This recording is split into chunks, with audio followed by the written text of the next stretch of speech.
Unmuted. Islam, can you hear me, Grand National Secretary of the State?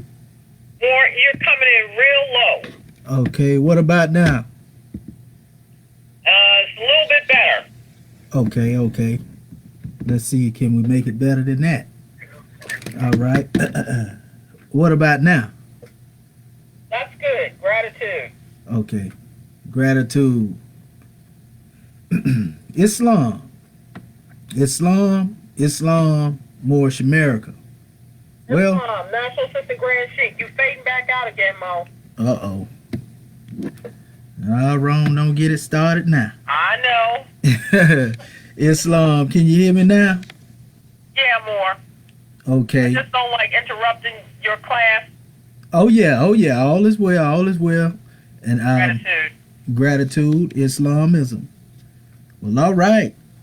Well, let us rise once again and give all praises to the great God Allah, our Father God Allah, and honors to his holy prophet, honors to our holy prophet, Noble Drew Ali, El Hajj Sharif Abdul Ali, that is.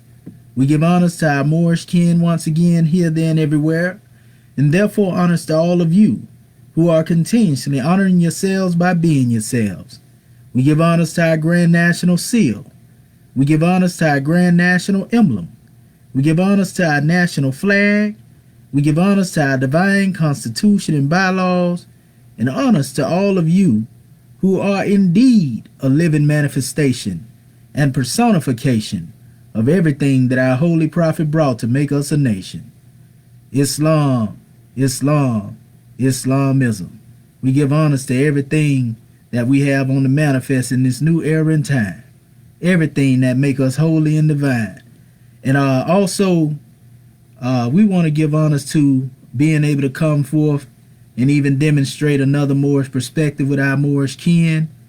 I am your host instructor, Dr. Shahid Imani Al-Mohadi Shabazel, and my ancient Comedian high name being the same is Dr. HERU AMI BU Shepsuel.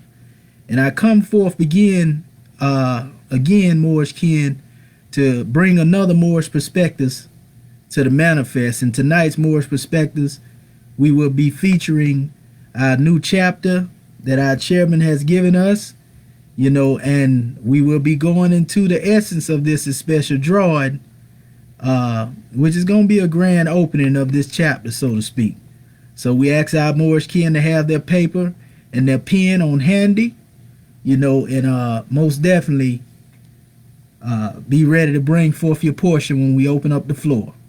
Gratitude. Well, tonight, our subject title, is going to be key. It's going to shed light on the chapter, and the chapter will shed light on it as well.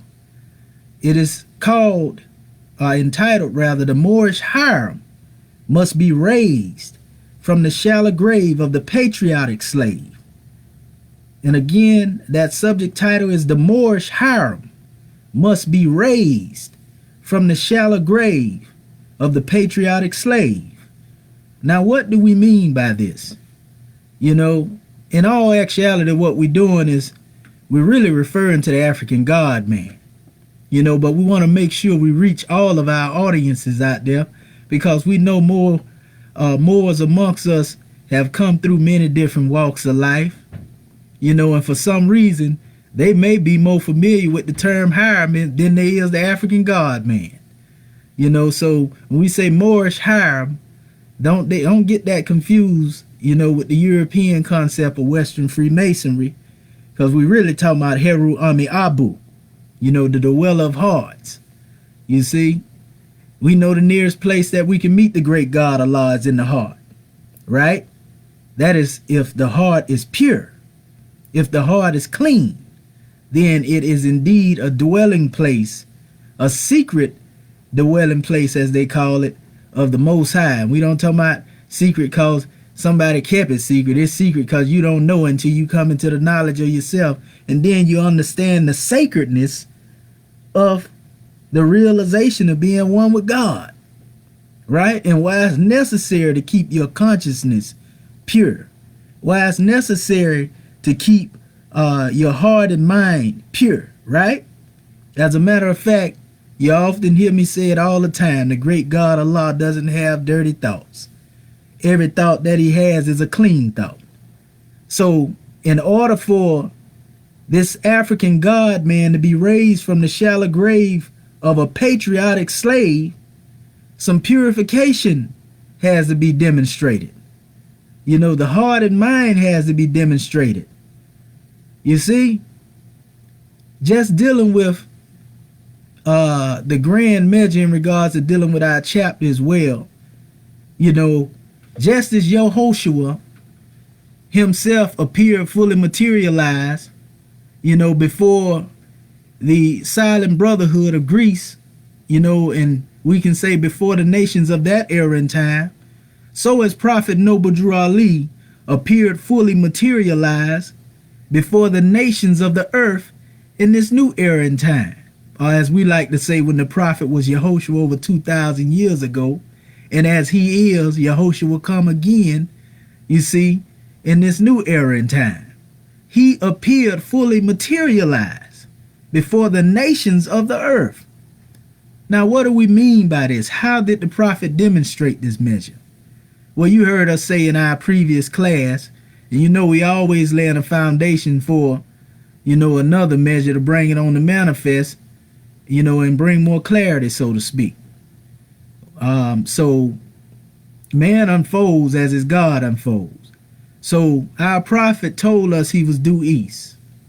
You know, now on one aspect of this, we know that this truth had to go not only from this special level here of us becoming conscious, but when you uplift fallen humanity, that would have to mean in every direction then. You know, that would have to mean that you taking the truth from the center to the outer bounds. You see, out of each of the four gates, which deal with the four different directions, because this is what angels do, right?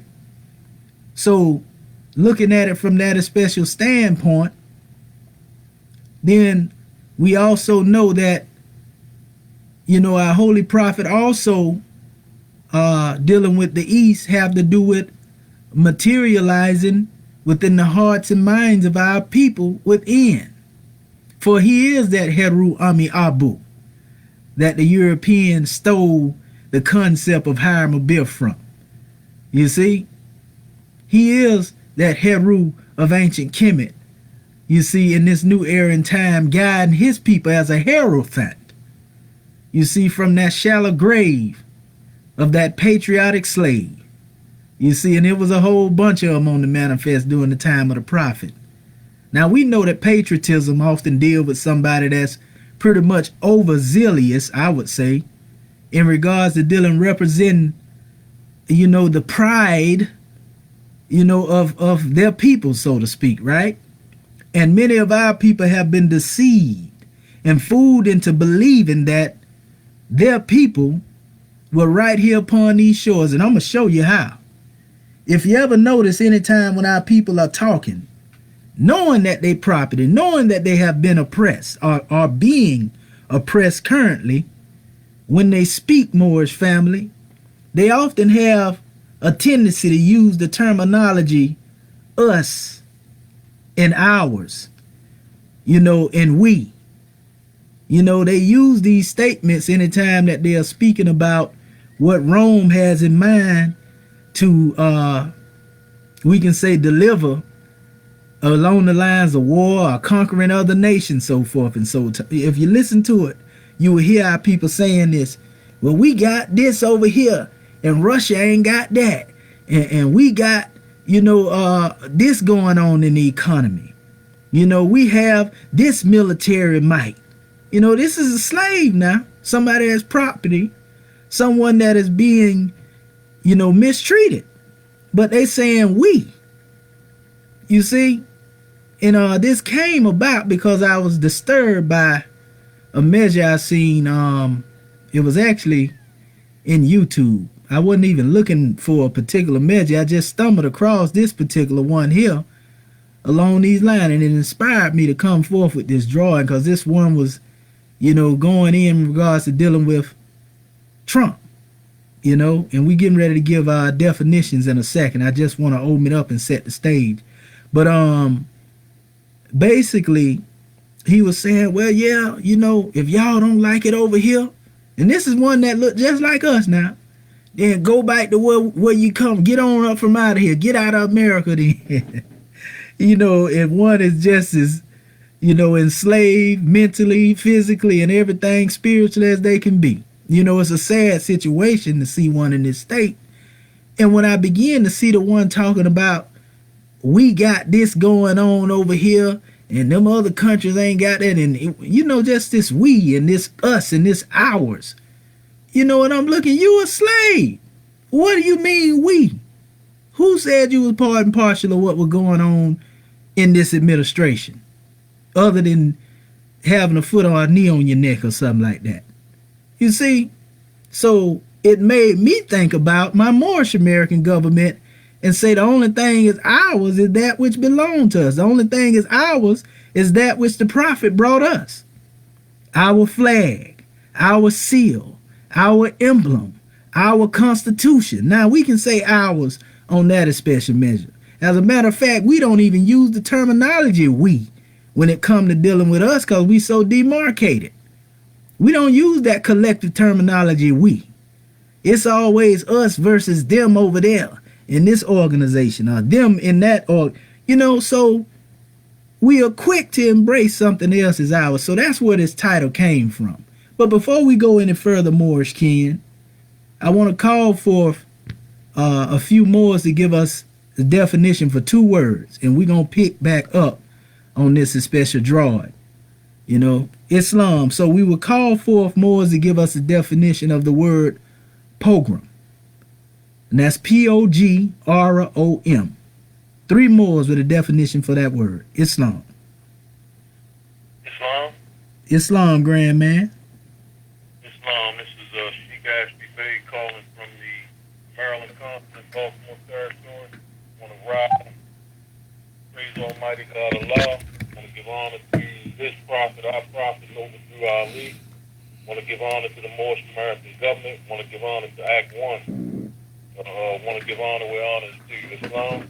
I want to give honor to this Saturday class. The word pogrom. Pogrom. It's a Yiddish word that means devastation, destruction, an organized persecution of an ethnic group. Islam? In Islamism, grand man, grand drawing. All right. Like, Islam. Islam, Praise be to Allah. All right. Are there any other Moors who have them? Islam? Islam, grand man, what have you to say? Larry Daniels Base, South Carolina Consul Representative. First, I rise to give praise and glory to Allah, the most merciful. And I give high honor to His holy prophet, our holy prophet, Overdue Ali, the last prophet in these days and times. And I give honor to Act 1 of our divine constitution, and I honor you brothers from opening up the way for us Moors. And I honor all the brothers and sisters online. Peace and blessings. Peace and love. Pogrom. To wreck, to cause havoc, to demolish violently.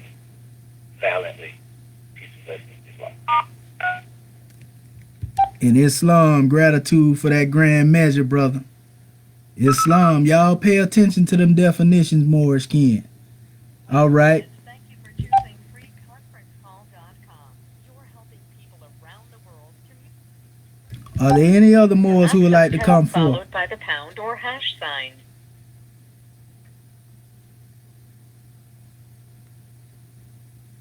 Please re-enter your access code followed by the pound or hash sign. Islam?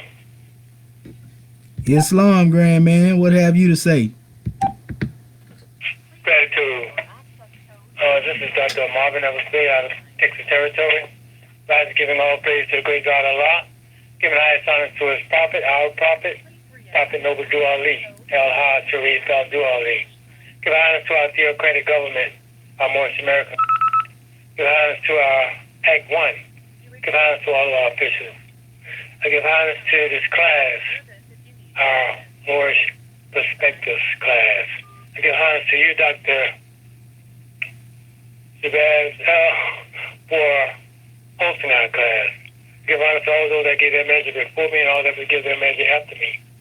I give honor to everything that's Moorish, our flag, our seal, our emblem, our divine constitution, our Holy Quran, our Book of Ali, our one-on-ones, everything that's Moorish.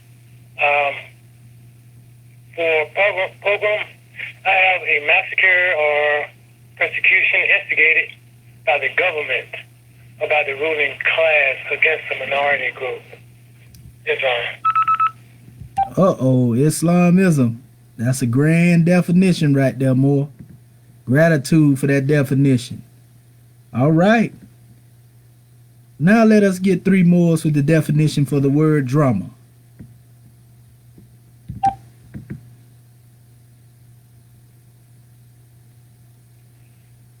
Islam. Islam, sister. Yes, I'm glad you can hear me. This is Sister Cammy. I'm in Michigan. I rise, honor, and praise great God's life. I honor the Prophet, Noble Ali, officials, citizens, Moorish here, there, and everywhere, especially my Moorish kin. Drama, that mad human drama. Stop playing. You're acting, pretending, acting out of illusion. Unmuted. By slaying holy more than 7 years. Behaving like you're human instead of the God that you are. Someone that is not being themselves or acting. Gratitude. In Islam, Sister Cammy, gratitude for that special definition. Islamism. Islam, grand man. Larry Daniels Grace, I tell our concert representative, I give praise and honor where I give the praise and honor previously. Drama.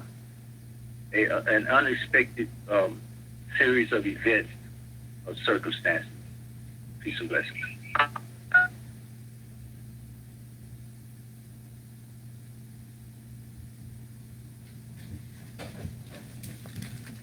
Islam, brother. Gratitude. Islam, goddess and queen. Islam. This is Divine Minister Connie Thompson Day, rising and giving highest praises to Allah. Highest honors to our Prophet Noble Jurali. Highest honors to our Moorish American government. Honors to our citizens and kin.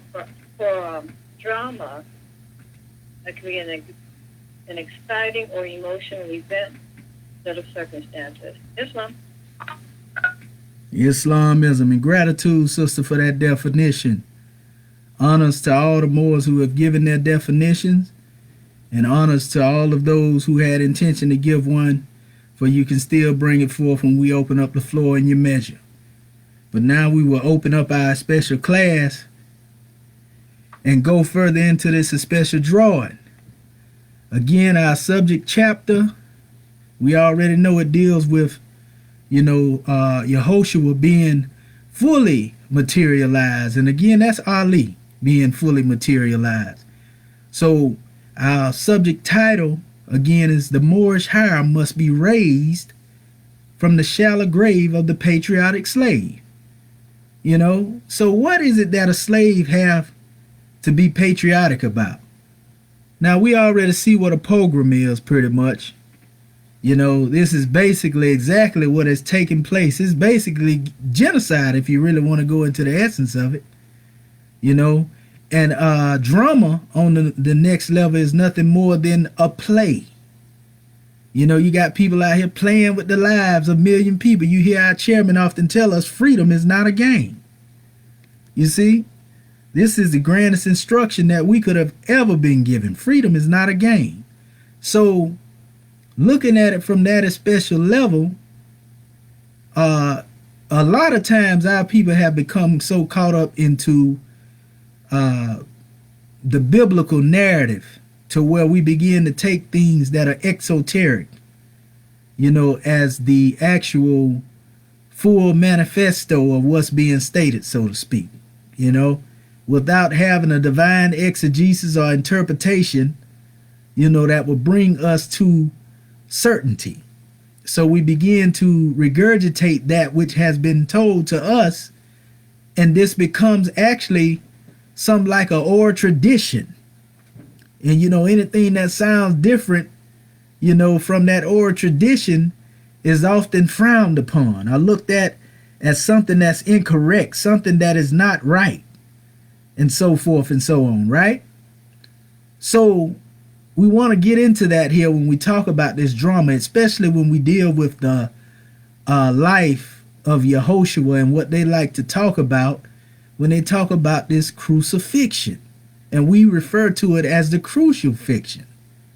You know, this is nothing more than allegory. You know, as our holy prophet himself know very well, you know, of the Grand Quran. You know, so these allegories have always been used to give a people some insight into oneself along the lines of self-mastery. And this is where we miss the point. Because even though you can go into a historical record in any chapter of a lot of these texts, and some people will read it as historical and alone, but if you go deeper into it, you can actually get a spiritual unfoldment out of it. You know, like just using the term when they say, well, this is an Old Testament and a New Testament, right? On a grand level, you know, if you were to look at that from a spiritual standpoint, you know, the Old Testament in your case would have been you being NBC, me being NBC. You know, the New Testament would be, you know, me being a free national. You know, and I'm just using this as an example, not to get biblical on you, so don't get it confused. So it is the same way when you deal with many other aspects. Exegesis is a science. You see, so when you talk about a drama and a play, right, so to speak, this is what a movie pretty much is. Your first movies were really dramas that was played out, you know, before the masses, so to speak. You know, and so when our prophet, you know, took that term and he spoke of the mad human drama, you know, he understood the illusion of those things that are seen with the physical eye. He understood that which was permanent and that which was temporary, that which is eternal and that which passes away. You see? So have this in mind when we go into this special measure as we do tonight. I want to start by going into, since we are speaking along the lines of dealing with allegories and, you know, esoteric versus exoteric teaching, so to speak, in relation to dealing with this measure, I want to go into an emphasis in regards to dealing with, because we're talking about, remember, the Moorish HIRAM must be raised from the shallow grave of the patriotic slave. We're talking about the African God man, you see. In other words, that slave which is patriotic, you know, basically about something that he don't even belong to, but about something that actually is owning him now. You know what I'm saying? So he is patriotic about this thing and has no power to save himself, to deliver himself, to help his people, to aid his people. You know, so something is wrong. So the shallow grave in all actuality has to do with his state of mind. He is entombed in his own ignorance. But yet in the darkness of that mind, the spirit is present, if one would but take heed to the silent voice that speaks within. You know, so it has to be, again, some cleansing. It has to be some purification that take place in order for HERU AMI BU, you know, that spirit man, to assert, you know, divine freedom to think. You know, because a slave never had a right to think. At one time, a slave got hung and lynched for thinking, right? So when we speak of this African God man, something else you're going to know is that when they give a story and they speak on a HIRAM ABIFF and they say he was killed, and you know, you had ones at different areas of the gate, you know, to ensure that this one, you know, was taken out. And you see people running around with different tools that represent, what's supposed to be the tools that was used, according to them, to build a Temple of Solomon, right? But they end up becoming murder weapons. Now think about that. Now see, this is what we speak on when we say you can't, build a temple of perfected man with bogus building materials. Never in the century, of the teachings of the prophet, have you ever seen his tools used to kill anybody? You can't use them. You use them in the workshop of the mind. What thought is used to build character. So nevertheless, there were 3 ruffians, they say, that was on the manifest. Make me think about that blind, deaf, and dumb degree, which is really dealing with one's own self. Because that's the one that really killed the dweller of hearts, or silenced the dweller of hearts within oneself, you see? So, going into this special drawing, as we stated, this so-called legend they have, they talk about one being taken on a westerly course. Well, we know in all actuality what that really represented. Really represent us. But we was hit, many different times. Many blows were delivered to us as a people.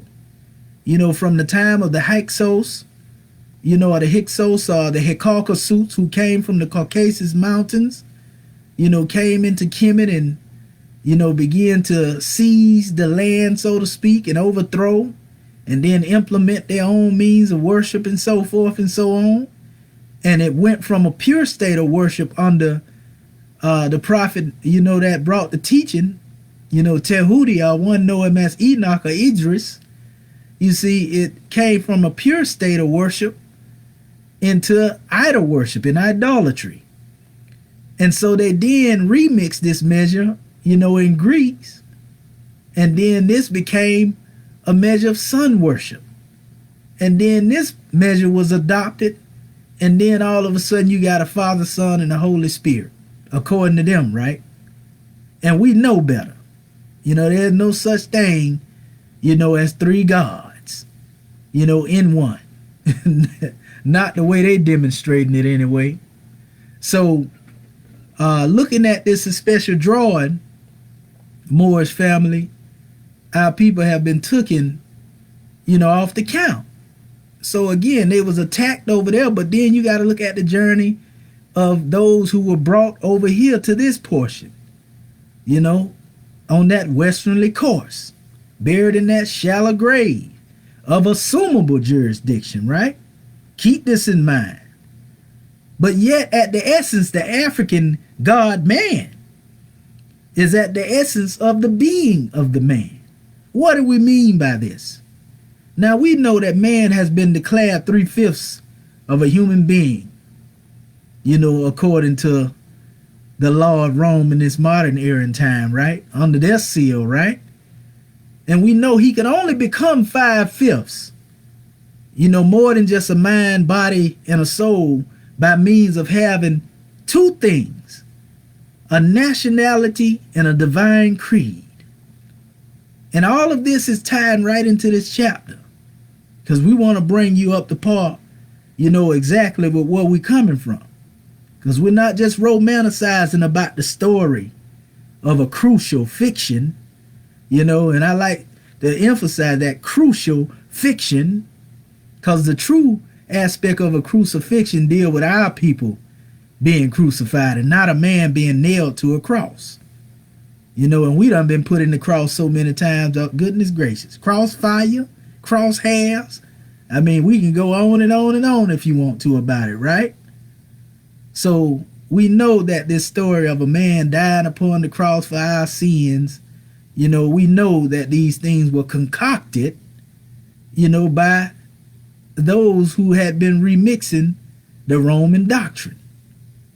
So nevertheless, dealing with this African God man, in order to understand who he is, this African God man, and we know that old man Cush is actually a descendant of the first physical man, whom we actually refer to, you see, as the Ancient of Days, or we refer to as Ish, right? Now, if this is the case and we come through the same line, then we are today what our forefathers were yesterday, without doubt a contradiction. Now, the only way we can be made other than that is that we accept something else. We accept a label that someone else has given us. You often hear me say it's not what we are called, but what we answer to. So if they label you and call you Negro, they call you black, they call you colored, they call you Ethiopian, and you respond to that, you answer to that, you accept that label, you have allowed them to name you their property. So this is where the suffering comes from. But how does this fit in the same measure when we talk about this crucifixion, that has been shopped as a crucifixion of a man on a cross? How does it represent us as a people? It represents us the same way as the Osarian Metaphorian does. If you go into Matheno's archives, into my website, you will see where we talked about Osar of ancient Kemet and the god woman Oset and her seed, HERU. And we see that they were opposed by Set, their brother. And we see that, this represented a rebellion against divine law, a theocratic government. And so it is the same thing that's just being retold, another drama, a dramatization, so to speak, of the same story when you hear them talking about a HIRAM ABIFF, when you hear them talking about this biblical text, in their story in the context of dealing with a crucifixion. All of these are allegories and parables to the mastermind, because we know better than to take it as history. So what we have to understand is that what brought the death of the African god, man, it wasn't just one single blow, even though we know the most vital one was the blow to the head. That was actually the last blow. You see, after a culmination of events that took place along the way, successive blows, as I spoke of, that blow that took place with Kemet being pillaged and infiltrated on many different occasions. You see, all the way going into our people coming over here, are just going into Spain, and setting up shop there, being there for 700 years, and then being expelled. That was another blow, you see, along with those who were brought over here on the ship, so to speak. So this was another blow. There were many blows that took place.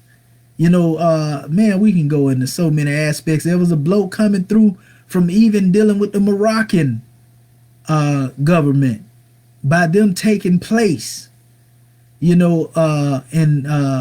we'll say a jurisdictional standpoint of saying to George Washington, well, you can take these ones right here, and then giving them the flag to fly under to bring us into captivity, those of us who did come. Because some were already here, but some came under that bondage. But even those who were already here, by the time they got done, these people were known as what? Native Americans, right? Which gave a whole different definition. And so they was calling the one that was already here Indians, or Native American. Then the ones that came, they was Moors. But then they say, all right, we need to fix this. We got to make sure we got a hold of this thing. So we have to make sure those who do come over here, you see, we distinguish them from the ones that have been brought over here. So, and the ones that have been born here. So anybody that has been born here, are those who are under our corporate governance, under our reservation, this is our property here. You see? And this is what took place. This was the denationalization process. The death blow was the mental slavery that came along with it, by our people actually believing, these things that they were told, and so forth and so on. You see? So take a look at this pogrom, this genocide that has taken place. Take a look and pay attention to the human drama that we are referring to. If you go into the origin of the word drama itself, drama, actually going into the root, it has to do with action, to act. It has to do with a deed. It is a play. It has to do with a performance, whether it is a good performance or bad.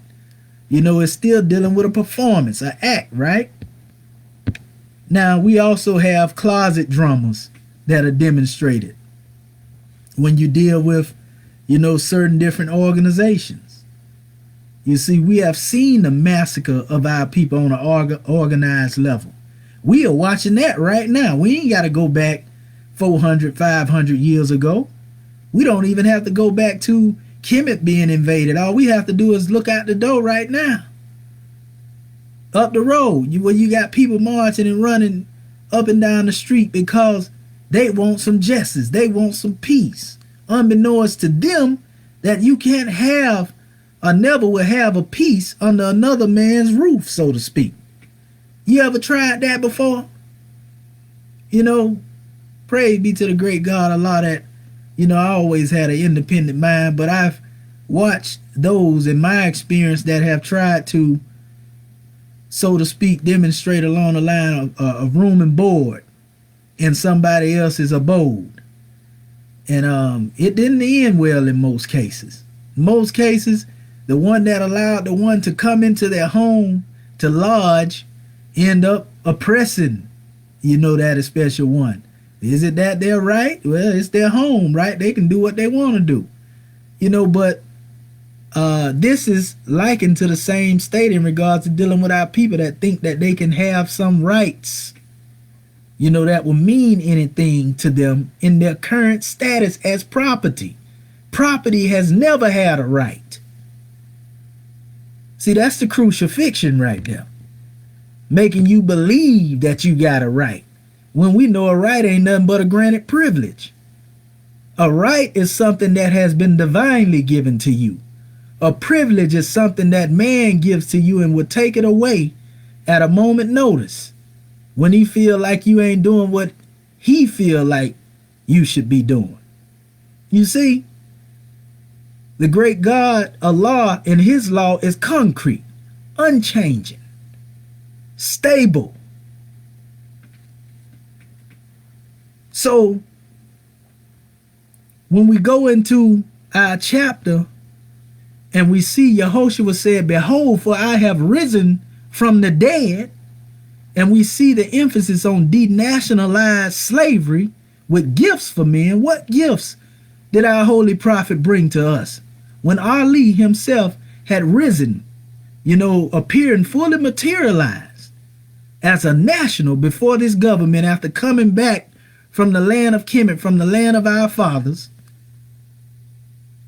from, even Morocco, Saudi Arabia, from whence he received the titles, that made up his name, El Hajj Sharif Abdul Ali.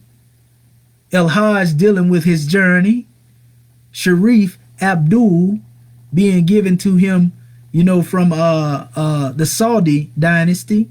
Also dealing with the Sharifdin bloodline of the Moors, along with that of Ali, the Alawite. All of that is found in the land. The same people.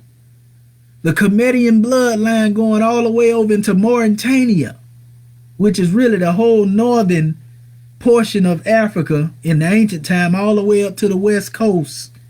All of it was known as Mauritania at one time. So, this divine lineage, and coming through that line, we had that stripped from us, and that's what we call denationalization. So when our ancestors came over here, Muslims, they were stripped of that and made other than Muslim. That's a crime against humanity. But many of our people don't know this, even though they've watched the movie Roots, and they gave them a little insight on that when they were talking about Kunta Kinte. You see? So the gifts that Ali brought back for us, he said, I brought you everything it takes to save you as a nation. All you have to do is take it and save yourself. So he came with gifts. And he said, I bring to you the title to your vast estate. And what is the title to your vast estate? You being Moorish American, right? He brought you everything it takes to save you as a nation. That's the title. You have been given the degree of being Lord of the plane of soul and of the plane of thing made manifest. All power in heaven and earth is yours. And this is given through the great God Allah, because he made you what? A Khalifa. He made you a vicegerent. And this is done through the wisdom of knowing who made you. This is that dweller of heart, HERU AMI BU. You see? So the wisdom of knowing who made you, this is key. If you don't know who made you, then you'll think you something else. And that's why we emphasize when we spoke, on the Ancient of Days. See, the Ancient of Days was produced directly from the thought of the great God Allah. There was no physical acts or jumping up and down or none of that type of measure there. He came straight from the heart of Allah, the consciousness of the great God. That's the difference between a man that was created and a man that's made by somebody else, right? So the great God Allah is the one who made you, because you came through the line of the one first physical man that was created. The same man the great God Allah told the angels to prostrate before, fall down into obeisance before. Yeah. And don't get it caught up with this limited concept of the Adam of 6,000 years ago. Right? To go a little further, they actually use the term, they say Adam God-man, Adam God-man, if you're dealing with the lofty teachings of, the Kabbalah, right? If you go into Quran, Adam Kadama, right? Or you see Adam al-Illah, right? This is a grand drawing, if we know. So it is to this one that has been given the power within the heavens and the earth. What heavens? What earth? We know Allah is the light of the heavens and the earth. So the power that Allah has given us in the heaven and the earth have to do with the light that he has placed in us. We call it ruh. We call it spirit. We call it inspiration. Some people say wahi, right? If they're dealing with the Arabic. So he has given you all power, not carnal power, not rank and file power that has been given to you, because you earned some particular measure of metal on the manifest from going to war and tearing up the family of nations, but divine power that you were born with. You just have to tap into that frequency. You have to tap into that power. So the power in the heavens and the earth is the ability to govern your mind and govern your body. The mind, we know they say kingdom of heaven is nothing more than a change of mind or a state of mind, right? But we know the earth is a representation of the body, dealing with the elements. Free the mind and everything else behind will follow. This is how you become the executive ruler of yourself. So, Yehoshua of 2,000 years ago, our prophet, when he was Yehoshua, he said, go forth and teach the nations of the earth the gospel and the resurrection of the dead and eternal life through Ali. And I said that purposely. The love of Allah made manifest to men. So when we talk about resurrection, we ain't talking about laying hands on you with some olive oil. Even though we know that the olive tree is symbolic to that which is most definitely Moorish. It also have to do with the olive tone and so forth and so on. Olive oil is good for your olive tone. But we're not talking about putting no crosses on your forehead, anointing you and all this type of foolery that we have been taught in the traditions of, the Church of Rome. Resurrection is actually reassurance of divine action that it will unfold. The reassurance of divine action that it will unfold. In other words, the great God Allah made a promise to you. He told you he was your protector and your guide. So you think that he gonna leave you out there and allow you to be, just wiped off of the face of the earth? When you the governor? Come on now. So we are to go forth and teach the nations of the earth. We teach our people their nationality and divine creed. It said after, this degree was demonstrated, Yehoshua clasped Apollo's hand. And we know the hand is symbolic to the mind, right? Due to its ability to shape, mold, to retain and obtain. You see, grab things and bring it into your possession and so forth and so on. But he grabbed his hand, right? And he said, my human flesh was changed to a higher form by love divine. And I can manifest in the flesh or in the higher planes of life at will. It's a mastermind. This is what he was telling the Romans. You see, in other words, I'm not bound to this body. You see, men have sought to bring harm to me. Men have sought to imprison me. Men have sought to enslave me. Men have sought to mar my identity. But my human flesh was changed to higher form by love divine. And I can manifest in the flesh or the higher planes of life at will. That's the thinking of a God man. He say, what I can do, all men can do. Go teach the gospel of the omnipotence of man. Powerful measure. What is the omnipotence of man? What is omniscience? What is what we deal with when we go into the measure of man? Omnipresence. Because all of these are degrees of unfoldment.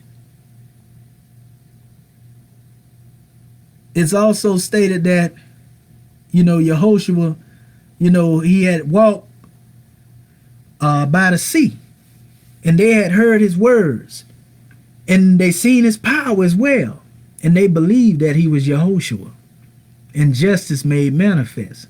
Now we know he was able to do this by the leave of the great God. We call this a saving power that came through the ancient fathers. This is something that you receive as a saving power, that consciousness, that divinity, right? We came with that. So no chains or fetters or shackles, none of that can enslave or shackle the spirit of man. You can lock the body of man up, you see, but you can never harm the spirit. You can never chain the spirit. That's why even when you put somebody in the dismal crypts over here in the West in Rome, 9 times out of 10, they end up coming out conscious if they got some God sense in them, because that actually become their mountain. That actually become their room of resolution. That actually becomes their chamber of reflection. You didn't hear me. They say the prophets, they would go up into the mountains. Prophet Muhammad ibn Abdullah, they say he went up in the Mount HIRA, right? HIRAM, okay. But then they say also, that Moses himself went up into Mount Moriah, right? Mount Sinai. So the prophets have always found themselves in a quiet place where the peace was still and they can hear the silent voice that spoke within. Because in order for you to bring the message, you have to receive the message. And after he became a mastermind, like he said, that in which you see me do, you'll be able to do as well. So we'll say it like this, we have seen through the historical records what our prophet has done. And we have a strong faith, in that in which he demonstrated which have us talking about him now. That's an honor from the great God Allah that he bestowed upon Prophet Noble Drew Ali, that the people are still speaking of him, even those who would like to deny his station. But that's all good and well. Who have you ever seen to bring our people into a state of thinking? Look at the time he did it in. They didn't have the internet back then. This information wasn't prevalent or widely known back then. Yet he came forth. He was allowed by the grace of the great God to come forth and usher in a grand unfoldment. So you have those who seen his power and they still didn't believe. Man, they betrayed him, right? So nevertheless, Yehoshua, we find in the chapter also, it is said that he had freed Claudius and Juliet, you know, and told them to rise and be faithful and walk with him.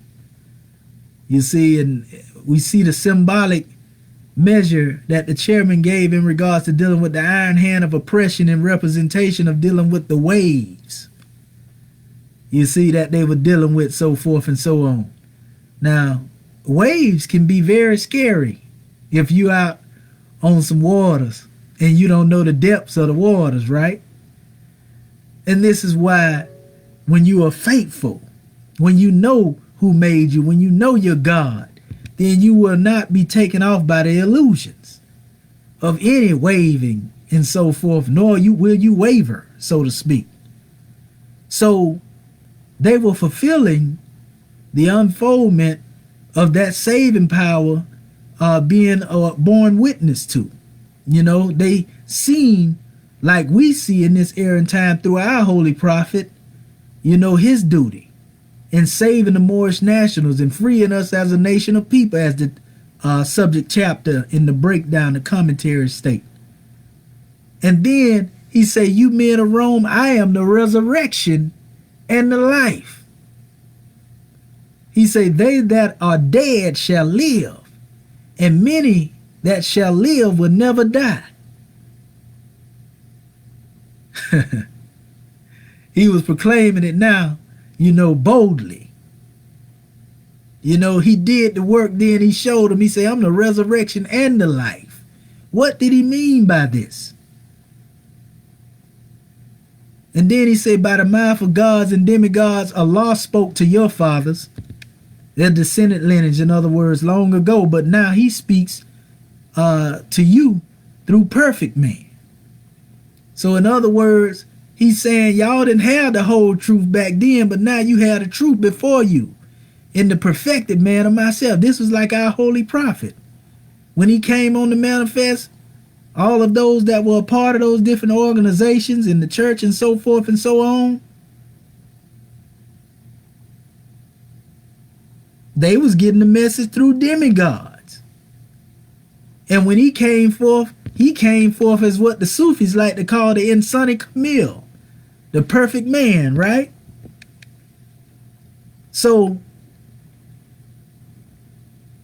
we know the great God Allah most definitely sent a very bright sun of divinity to shine upon his people. Ali manifesting his love in the flesh to save his people. In the same way he lifted us from this watery grave, so to speak. Not only that, but when you go into the measure of it, he actually moved us from what we call that shallow grave, which is a watery grave, you know, full of waves, that iron-handed oppression, so to speak, of that patriotic slave that has been accepting it. Because we have those who would tell us, no, man, we can't come up out of here. We got to stay in this. We come out of here, we gonna surely die. You know how they did Moses, when he brought him out of the wilderness. You see, they was, man, we might as well go back. We'd rather be with Pharaoh, than to be out here with you, complaining over and over and over again.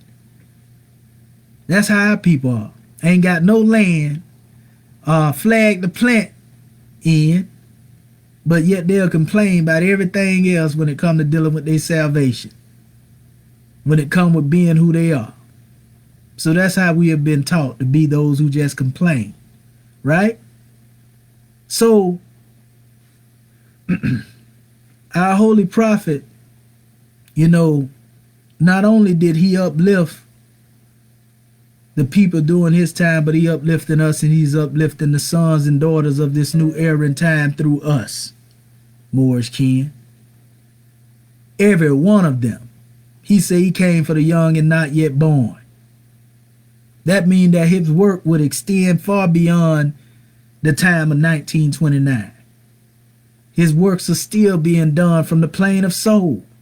That is another honor that the great God Allah bestowed upon him, that his wisdom is still raising men from that shallow grave of assumable jurisdiction.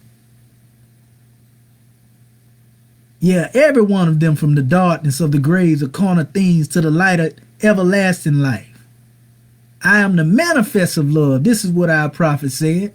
Raised from the dead. Behold my hands, my feet, and my side, which carnal men have pierced.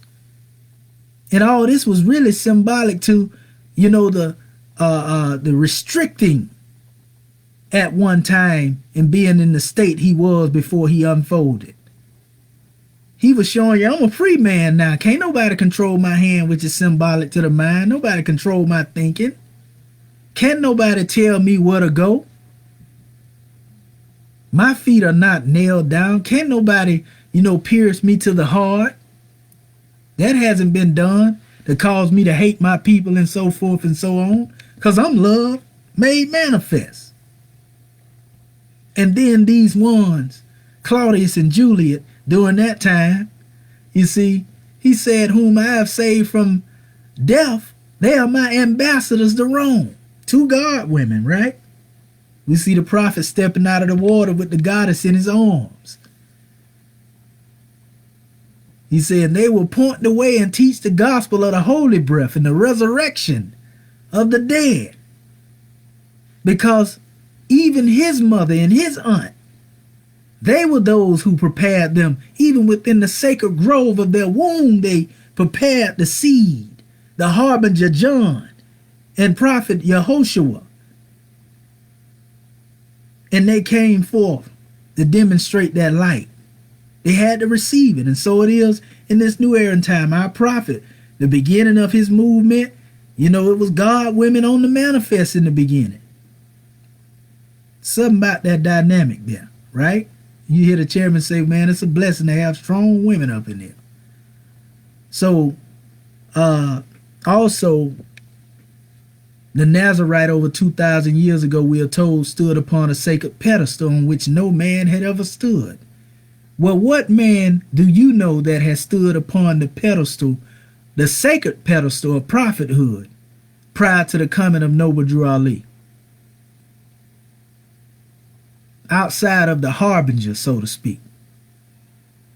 But nobody had ever told us our nationality. Nobody had told us our divine creed. So this was an honor that was reserved for one who would demonstrate the resurrection of the dead.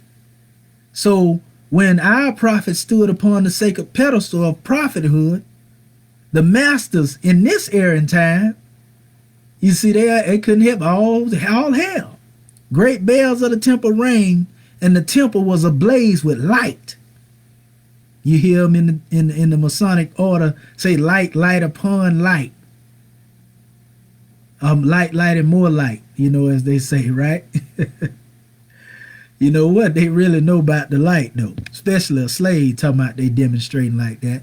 And Yehoshua said, you see, all honor to the masters of the temple of the sun, right? This is our holy prophet demonstrating 2,000 years ago and in this era and time. He said, in the flesh of man, there is the essence of the resurrection of the dead. What is the essence of the resurrection of the dead? It has to do with consciousness. He said, this essence, quickened by the holy breath, will raise the substance of the body to a higher tone and make it like the substance of the bodies of the planes above which human eyes can't behold. Now, you often hear people running around talking about the Illuminati. But see, what people don't know is that that concept was stole from the ancients and our ancestors. They were the original Illuminati. Actually, it was the Illuminadis of the body that you refer to. If you know anything about the nadis of the body, of those two cortoid veins, one bringing the passage of the blood, one bringing the passage of the oxygen, representing the staff of Tehuti, and there's energy along the lines of dealing with the chakra system.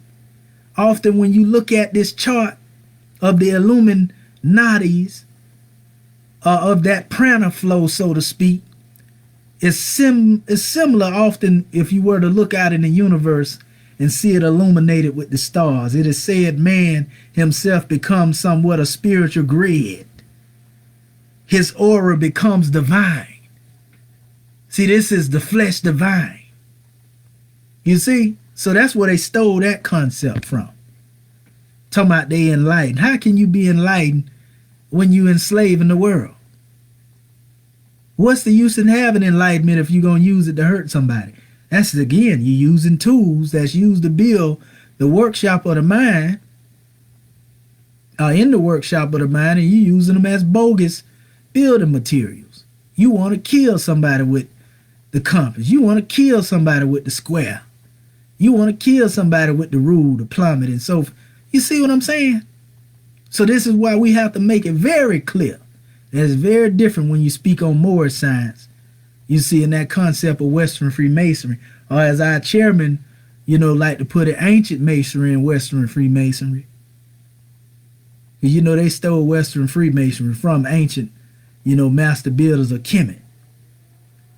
And see, those nadis I'm referring to, you look them up, it's dealing with the subtle tubes or channels through which the energies of the subtle body flow. The life force, the energy known as prana. And it's stated that they are subtler than the nerves referred to in modern physiology.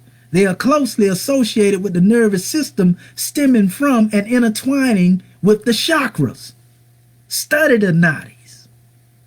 Illumine or light them up. And they become the Illuminadis of the body. That's a whole nother measure. A slave don't know nothing about that though, right? So then when you go a little further, we are told there's a ministry, a holy ministry in death. And the essence of the body cannot be quickened by the holy breath until the fix is solved. And the body must disintegrate, and this is death.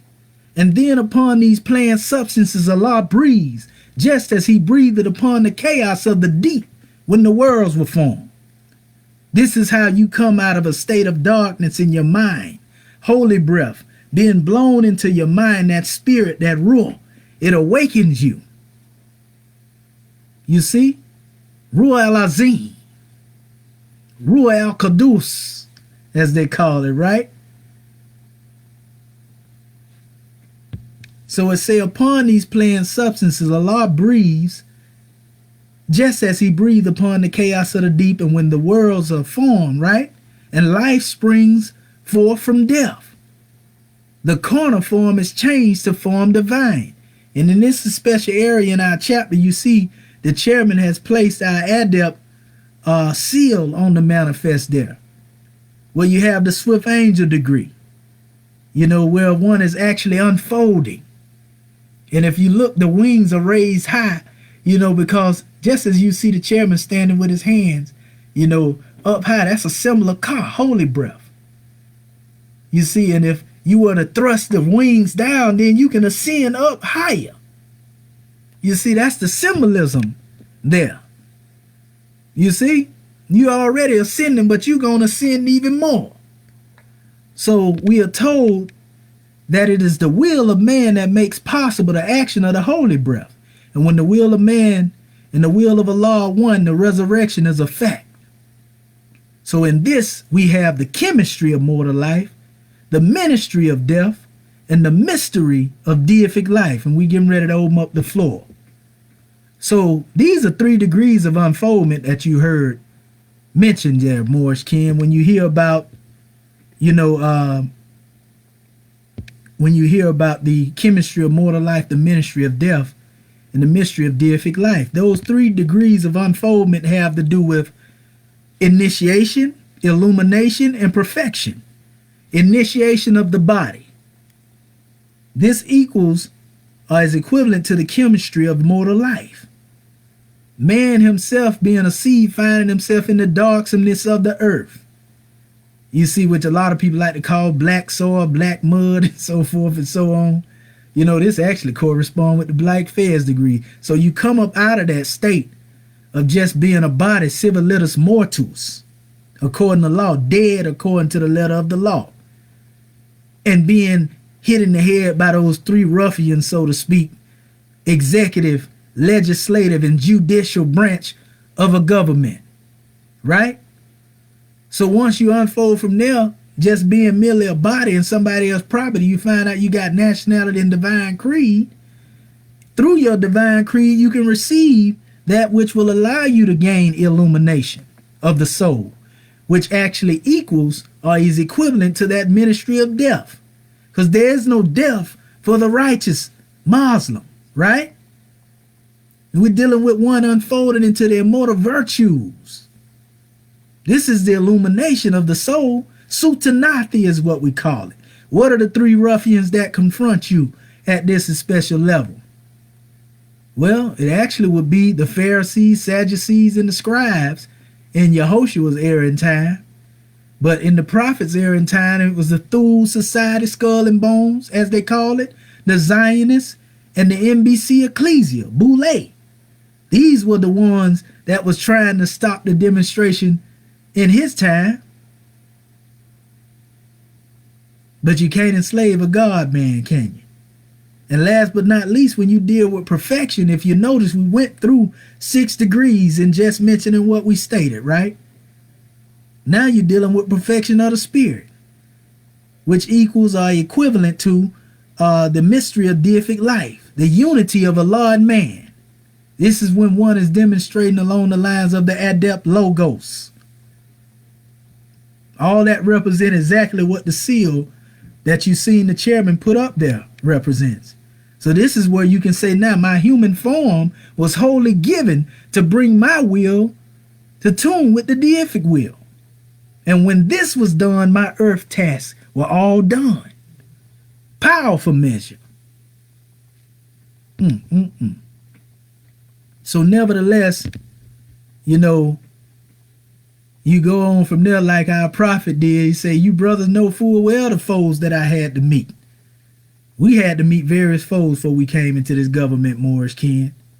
You know about the victories, that we had to go through, we say win, the victories we won and what we have been through, so to speak, in our trials, in our temptations and everything else before the courts of men. See, that's what they're really reenacting or demonstrating that drama of HIRAM ABIFF. Every time you go in the courtroom, it's a worshipful master sitting over there with a gavel in his hand, a mallet, sedmal, and banging it, talking about guilty. You see? And you HIRAM over there being took off the count. So we know that they live by the laws. According to their laws, the Europeans and the Romans making laws in their courts, and we die by them. Just as the chapter saying, a death upon that cross, being crossed up, set up for the kill. So, again, that crucifixion never happened. There's no death to a holy prophet and divine human, as our chapter stated. But the crucifixion did happen. What you witnessing now is a crucifixion. So, our holy prophet in his life was given as one great drama for us to bear witness to, a pattern. He was the pattern that we was given in order for us to get insight. And he didn't discriminate between himself and those who came before him. He gave honors to Prophet Muhammad ibn Abdullah, Yehoshua, all the way back to Adam, but he came to demonstrate to us the possibilities of man. And what he did, we know that all of us can do as well. For what he is as a Moorish American, we all shall be, and we all are. So now all of humanity will have to look, you see, upon, this is, look at this form, our holy prophet in his rare form, so to speak. He say, see what I have on it represent the government. If you basically lift him up, then you will share power with him. You see, he is one that has been placed upon this sacred pedestal, you see, and many can't see him because they're looking with the corner eyes, but we see it. And in this era and time, we say all praise be to Allah. Islam, Moorish kin. Gratitude, that's my measure, that's my portion. And again, our subject title is, once more, Moors, the Moorish HIRAM must be raised from the shallow grave of the patriotic slave. Islam. *6 your phones.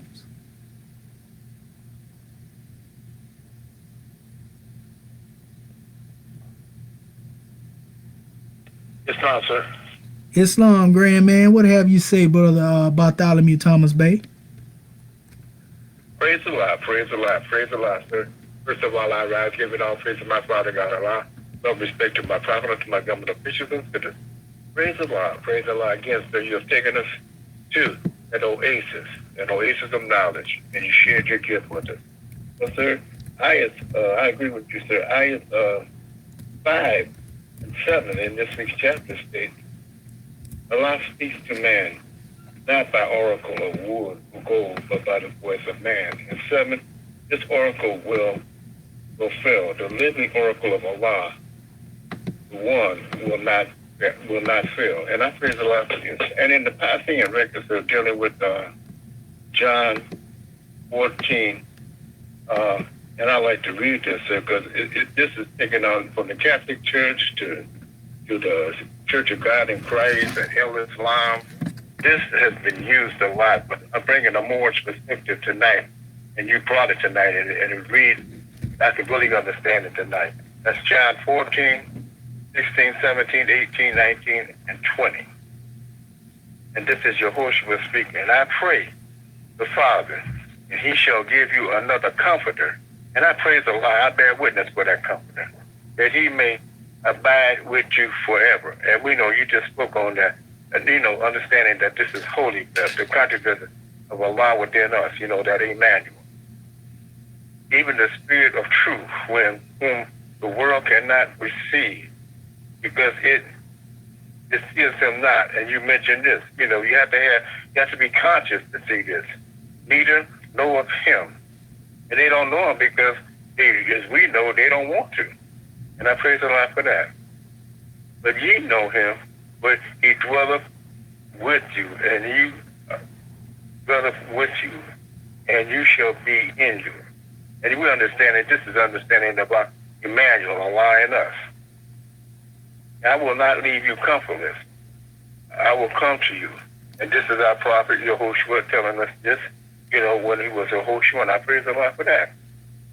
Yet a little while, and the world will see me no more. But you shall see me, because you live, and I live you also. And this, this is the understanding that our prophet is with us. And I praise Allah for that. And the day shall, and at that day ye shall know that I am my Father, and ye in me, and I in you. And this is the beautiful part about it, because I say, and that day, and day is a complete thought. And I praise Allah, and you shall know that I am in my Father, and praise Allah, I bear witness to that, and ye in me, and we're one with our Father God Allah, and I in you. And that's that oneness. And I praise Allah for that understanding. And this is what you brought out tonight. And this is what I got, sir. And I praise Allah for you sharing your gifts with us. Islam, sir. In Islamism, Dr. Bartholomew Thomas Bey, gratitude to you, grand man, for that grand drawing. Islamism. Are there any other Moors who would like to come forth and give their portion? Islam, grand man. Islam. Islam. I am Divine Minister Antonio Bombay Bell on the territory. We rise in perfect praise of all praise, honor, and glory to our Father God Allah. Our illustrious prophet, Al-Hajj Sharif Abdul Ali. Divine as one, our Moorish American government, flag, ensigns, emblems, with angels, on teeth, divine constitution, all of our holy books, and everything that is Moorish Islam, grand man. Honor to you for the night for this, this class, because man, I'm thankful, for Moorish such as yourself, and also, all of our Moorish government officials, and all of our divine citizens, and I was thinking about, when you spoke about HIRAM, and I'm reminded in the Piscean record, and I like how you brought that out, and you spoke about, you're not trying to, Biblize it, come from the biblical aspect, but in the Piscean records in 2 Kings chapter 7, verse 14, it spoke about HIRAM, and this HIRAM was who the master builder was. This is who Solomon used to build all of his temples. And it said that, he was a master builder in brass, wood, silver, all of the precious metals, right? And so, as I'm thinking about this, and I'm looking at this thing from a patriotic standpoint, it was never stated in the Piscean records that Hiram was really killed. So this is a myth that, I'm going to say the Masons and all of these fraternal organizations and the Shriners and all of these people who set out to, whenever they said that they killed him. You can't kill a God, man. So I like how you built upon, Hiram, I forgot how the name, his ancient Kemetic name, but I know exactly who you were speaking about. And, that was a myth. And that myth is, whenever you transliterate that today, that myth is, us being buried in the 13th, 14th, and 15th Amendment, corporate amendment laws of the United States. Because they only buried us in their corporate laws and made us into something less than who we were. So when I look at that, and I'm looking at how, just our natural gifts and talents and how we're able, even in our denationalized state, we still have people emulating us in our ways, acts, and deeds. Whether it's in an unconscious state or not, you still have people emulating our gifts and talents that the great God has bestowed upon us. Because whether or not, they did what they did to us, we still had that spirit of the great God dwelling in us, so we still bring forth those gifts, and we still demonstrate, those gifts in our everyday life. And so, when I'm sitting back looking at that, I'm like, hold on, man, if Hiram was never killed, and, they only put out the facade that we were free and that we were also made into, I'm going to say, a denationalized people, that means that we are a nation of people. That means that we are the living gods and goddesses that was meant to bring forth. So now that we know these things, now it's upon us to demonstrate this, And man, I'm just thankful, for ones like yourself, because I'm not ashamed, to admit that I have teachers, that bring to light these things, because, in that, man, it's the blessing and it's humbling, because now, now that you're speaking these things, now this body is being resurrected, now we can really stand up and really stand upon a sure foundation, because for so long it's been said and stated that we black people, we this, we that, and ain't none of that being true. That's all a myth. Just as well as it's the fact that although we have been buried in these 13th, 14th, to 15th Amendment laws, but that's a myth. That don't even meet. That don't even. It's a myth because it's it's something that has been done, but it can only continue to be perpetuated as long as you continue to operate according to that mind frame. You know, so when the truth goes forth, right, and you grasp the truth and you make the truth a part of every part of your being, that means that myth is no longer truth according to you. So when you see that, now you're able to, you know, stand upon something. Now you're able to stand up upright, independent, and fearless, and begin to demonstrate. You know, so man, I'm just thankful, you know, for one such as yourself, as well as all of that one, as well as all of our government officials, for being fearless. You know, because in one's obedience, you know, that your obedience is tied to all of our destiny. And so when you bringing forth things, and all of our government officials, all of that one is bringing forth things, you know, to resurrect this body. This is what's giving us, this is really what's resurrecting this Hiram. You know, because like I said, that was a myth that Hiram was killed. Hiram was never killed because you can't kill a God. Because the nearest place for us to meet the great God is in our heart. And so, you know, in that, when this truth comes forth, in the Patriotic records, he also said that he will write the laws on the tablets of our heart. So when I think about that, if he wrote the laws on the tablets of our heart, that means our ancient bloodline is connected to the truth. So therefore, if it's connected to the truth, then whenever that truth is brought forth, that means the very fiber of our beings, our bloodline, is corresponding with this truth that's being brought forth on the manifest. So now we can stand up, wake up, and open our eyes and be exactly who we are and rise up from those shallow graves. You know, because we wasn't put on this earth to be nobody's slave. And at the same time, too, we was also put on this earth to be vicegerents or lords of the things of this earth plane, of this whole earthland, of all of Moorish America.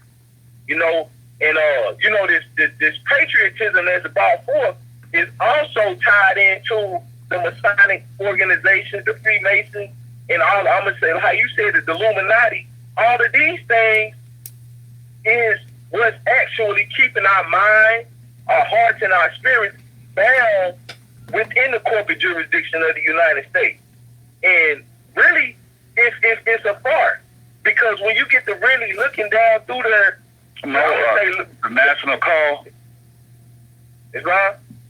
Somebody else want to talk too. Okay, gratitude, grand man. Man, I just want to thank the Moorish American government for doing everything that they do. Gratitude and peace and love, family. Muted. Unmuted. In Islam, in gratitude for that grand measure you brought forth, brother. Islamism. Hello? Islam, grand man, what have you to say? Islam, Dr. Rio Bay, Oklahoma Conference. First of all, let me rise and give praise to the great God Allah, the highest honor to the Prophet Noble URA. I want to give honor to our Moorish theocratic government and its officials, Act 1. Everybody that has spoken before me, those that have spoken before me, those who will speak after me, everything that is Moorish, divine citizens, divine ministers, citizens, and student ministers alike. I wanted to give honor to you based on this subject matter, and I wanted to just get a question and a comment in. Highest honor to you. I mean, I'm so busy working sometimes, and I always try to catch you on these weekends, and whenever I can get in and just get some of this knowledge from what you are teaching and giving to our people. So once again, highest honor to you. When you use the word crucified, I want you to, please clarify, because you emphasize it. And I love the way you think and the way that you speak when you demonstrate, because you make it clear. And after listening to you for such a period of time, it sends me on my way, just as all my other Moorish can do when it comes to, helping us unfold into our God self. And you said something about the word crucified and the way that you broke it down and put the etymology out too. You did it eloquently, and you emphasized it. I want to, if you can, just kind of expound a little bit more on that for them, so that they can, get a clear conception. And also, the question: do you think Western Freemasonry has a lot to do with the confusion and contradiction that we're dealing with when it comes to this new paradigm shift and way he's putting out this black narrative. Peace and blessings to you, God, man. Gratitude for allowing me to speak. Islam. I love it when you talk Moorish to me, grand man. Because you know we definitely bring another measure forth. But we'll say this, just as we stated. See, crucifixion, a lot of people think this just have to do with one being killed on the cross, because that's how we've been taught. But if you go and look the definition of it, really just means punishment. You can be crucified by being ostracized. You can be crucified by being exiled. You know, all these are different forms or degrees of crucifixion. You know, so in the case of Yehoshua, we know he was never physically crucified. You know, it was made to look as if it was such. And that's why we put the information out there dealing with the gospel of Barnabas. And that being said, also in regards to dealing with the crucial fiction is what we emphasize, you know, that our people been suffering from. And that come from the likes of Western Freemasonry and the Ecclesia, you know, and because most of them have become comfortable with being, you know, what I call it neo-colonialism. And neo-colonialism is basically when somebody, your slave master ruling you through your own people. The Ecclesia, the Boule. So, Islam, grand man, for the question. Gratitude. All right. All right. Are there any other Moors who would like to come forth and give their portion? Islam. That brother Michael Moore Bay? Larry Daniels Bay. Okay, Islam. All right. You brothers have a similar tone, but all is well. Yeah, peace and blessing. I give praise and honor where I give praise and honor previously. God and our prophet. The question, the Moorish hierophant must be raised from the grave of the patriotic slave. Well, brother, I was looking at that and understanding what hierophant means, and knowing that means, you know, that's the understanding of a person, especially, well, that can interpret the mysteries and esoteric principles. So when we speak of raising a hierophant from the grave, the patriotic grave, and, you know, a person who strongly identifies with their own nation and vigorously support its interests, especially to its exclusion of or detriment of interests in other nations, other nations. And to understand that, see, we have a lot of brothers with a lot of knowledge, but the problem is that they haven't, you know, they have taken an oath for another nation, another man, and they're giving their devotions to others, you know, and that's where our problem comes in with our people, because they feel like they're doing. It's hard for them to, like you were just saying, you know, and it's a crime against humanity, because they think they're somewhere else and they owe their patriotism to another nation of people, to a whole. And even though we see, as a people, we see what's happening to us every day, you know, that we're not free. You know, it's obvious that we're not free, but we have our brothers, you know, that want to be a part of something, you know, because they feel like the Caucasians have to validate everything that, you know, if the Caucasians don't validate it, it's not real. You know, but we suffer each and every day, you know, and the prophet brought us together, you know, the title to our vast estate. You know, I'm talking about started from the inside, from because when the prophet brought me the gift of who I am, that meant more to me than anything else outside of me, you know. So I feel like, hey, once a man wake up and become himself, you know, like the prophet taught us, you can't enslave a God. You know, because once a man know who he is and what he's made of, what's the fear? You know, I feel that the biggest thing for us to do is to support our government and keep doing doing the work that our prophet is unfolding in these lessons, in the lives of their laws. Yeah, and like you were saying, brother, in their laws, they live by their laws, and we die by our laws. And our people, it's still, it's like they want to pretend. That's, you know what? To be honest with you, I was making a little speech one day, and it was in front of some people. But then a real light-skinned brother came up next to me and made a speech later on, and you could tell everything he said that he had done took an oath.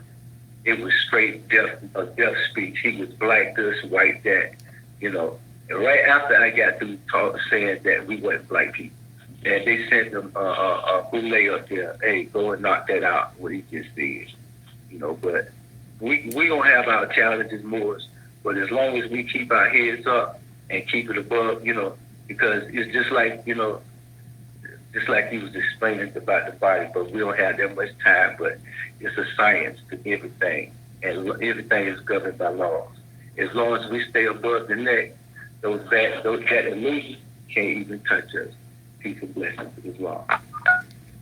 Peace and blessing to Islam, brother. And also, I heard you say they got a lot of knowledge. Well, I would say they have an insufficiency of knowledge, but we give honors to the measure that you gave. Because if they knew better, they'll be right here now, wouldn't they? But gratitude, brother Larry Daniels L. Honors to you, grand man. All right. Yep, that's the nature of that ecclesia. Islam, goddess and queen, what have you to say? Let the sister coming in. We got you too, my brother. Indeed. Gratitude. This is Sister Cammy. I'm in Michigan. I rise, honor, and praise, great God of Allah. I honor the Prophet Noble Drew Ali, official citizens, lords here, there, and everywhere, especially my Moorish kin.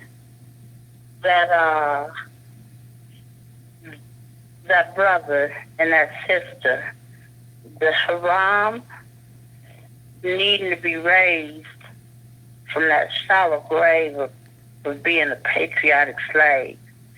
I was thinking about the grand body and where the body at. I see him on television and hear him on the radio talking about they black, pledging allegiance to a flag that isn't theirs, a flag that was only meant to enslave them. Still holding on to the slave master's religion, which was meant for the slave master's salvation. And that salvation for that nation has to do with enslaving, oppressing, dehumanizing, denationalizing, using and abusing the God-man. Now, how do we get raised from that patriotic slave, shallow grave, the teachings of the prophet?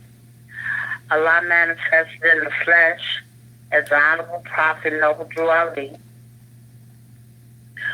Yahushua will come again and came with the teachings that were necessary to save a nation of people. 100 years ago, approximately, that grand body started being exhumed by the Honorable Prophet Noble Drew Ali. And as long as we stay about our Father's work, we'll keep on exhuming them and keep on raising them. And once they know they don't have to pledge allegiance to a nation as a slave or 3/5, because they got their own flag and their own nation, theocratic government. Once they come into that knowledge, they can be raised up. They're transmuting and they're traveling. When you're a God, you understand it. You travel, transmute. You're in your God state. Allah made you. And you actually are exhumed. That grand body needs to finish being exhumed. It's going to take some time and some patience. But it's being raised. I know I was exhumed And it took all of y'all to do it because I was buried that deep. Gratitude. And gratitude to you as well, Sister Cammie, for that grand drawing. Islamism. It don't get no better than that. Islam, grand man, what have you to say? Well, first and foremost, stand and give rise in the great God Allah. Most honors to our Prophet, Noble Drew Ali. And, man, great honors, great honors for your measure, brother. It was very enlightening. And, the first, when I look at the first two verses of chapter 41, Apollo with the Silent Brotherhood of Greece was sitting in a Delphin grove. The oracle had spoken loud and long. The priests were in the sanctuary, and as they looked, the oracle became a blaze of light. It seemed to be on fire and all consumed. Islamism. Those two verses I go back to those words of master words that we have for this class, drama, and I think it was program. And the drama is the Europeans, how can I say, undermining the whole resurrection of Yahushua into their understanding. And, and in verse 2, it says the priests, which we know that's the Negro, Black, and Colored, NGOs, and they all follow along with this program. We have the NBC, AK, Prince Hall Masons, the college fraternities, sororities, just all the NGOs, which, they perpetuate the enslavement of their people, which, the 35th clause, 13, 14, the 15th Amendment. However, to bring about that oracle when it all passed away, indeed, Allah, has gave us love. And through that love, infinite thought, being omnipresent, and that for the such magnanimous attributes of Allah, he gave us Prophet Noble Drew Ali to bring about, to wake us up and to understand that we are who made us. And knowing who made you brings about this theocracy government that we actually carry out of the Prophet. And how can I say that is, and without the Prophet, you cannot deprogram and raise and be who you are naturally, knowing who made you, Islam. And Islam, gratitude, brother. Honors to you for that measure. And also the word was actually program, and it's dealing with pretty much genocidal acts, a massacre of a people, and not the program as in programming the mind. But honors to you for that drawing as well. It's most definitely a part and partial. Islam. Gratitude. Yes, sir. Islam. Islam. All right. Islam, are there any other Moors who would like to come forth and give their portion?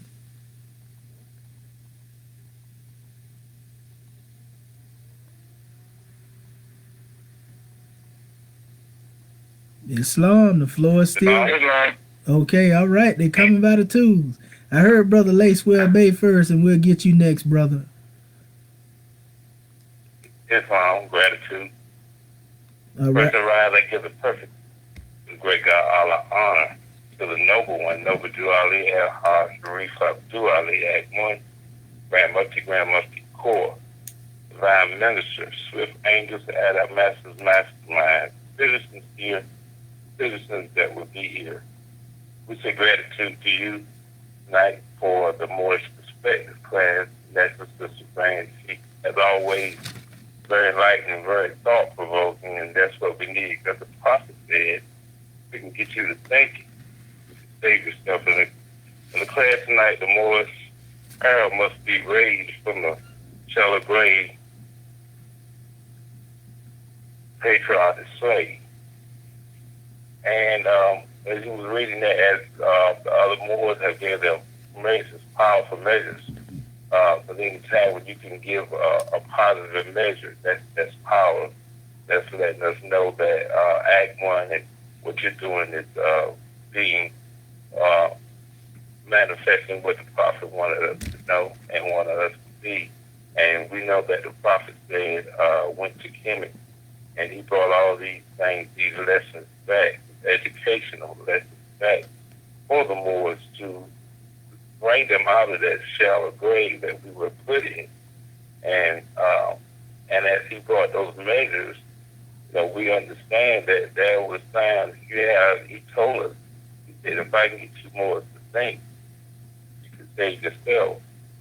And the grades that we were put in were shallow to the point that we know that the three brothers, Jubilo, Jubilee, and Jubilee, I'm saying that right, hit us with that satin maul so hard that we just lost who we really were.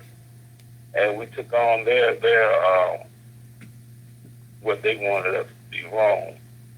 And we took on their ways. We strayed from the great God Allah. And we know he did not like that. But we know that he loved us enough. And we could see it today on this manifestation, how he brought us a prophet, Noble Drew Ali. Like I said, he brought us everything it takes to save yourself. And once he brought it on the manifest, he brought up a nation. And we brought a government, Act 1, to carry out that nation and fulfill the duties that Noble Drew Ali was bringing forth for manifest.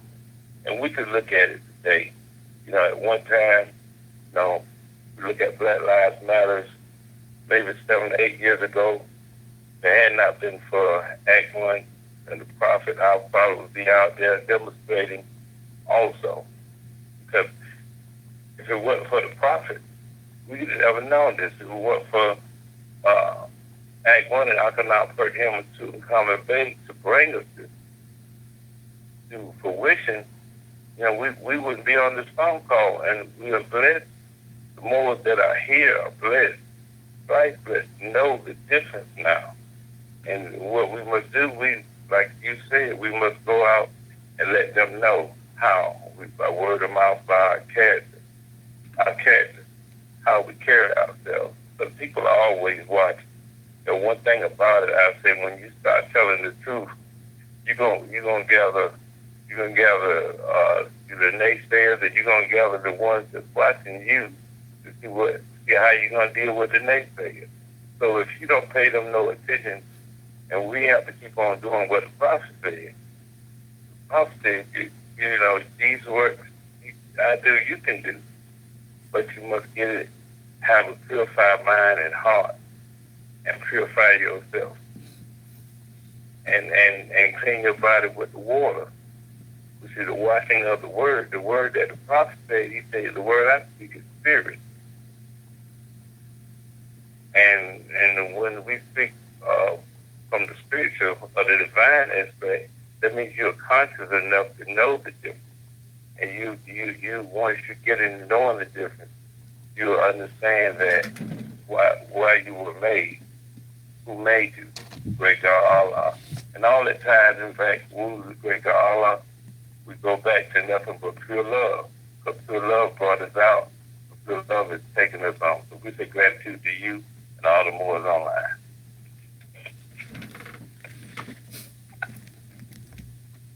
And gratitude to you as well, Brother Lacewell Bay. We give honors to you, grand man, and honors to all that you do. Islam, Islam, Islamism. All right. All right. Who was the other brother trying to get in there? You'll be the last Moor, and we'll go on to our officials. Islam. Islam, grand man. Gratitude, National Assistant Grand Sheikh, Dr. Shadua Minty Al-Muhammad Shepsuel. This is Dr. Marvin L. Bay of the Texas Territory. Praise and honors have been given, but we reiterate, all praise to the great God Allah, highest honors to our Prophet Noble Drew Ali, and high honors to everything that's Moorish. As well as I give honor to everything that all of my Moors brought forth, as well as to you in this class, very powerful class, as always.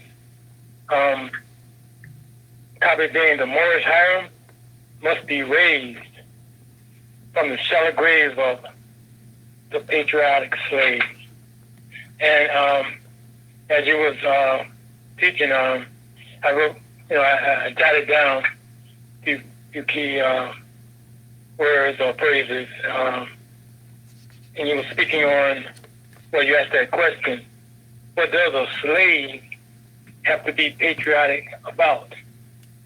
And yeah, I would ask that question, because the slave doesn't have anything to be patriotic about. But due to the fact, as you said, that being hit in the head with that maul, with that setting maul, I mean, I don't think once, twice, I don't know how many times, but enough to knock us out of our mind, to the point that we would think that we were patriotic, like you said. And you hear that, you can go anywhere, really, and you hear that same song. Our missiles or our big guns or, our military, and it's just a sad situation.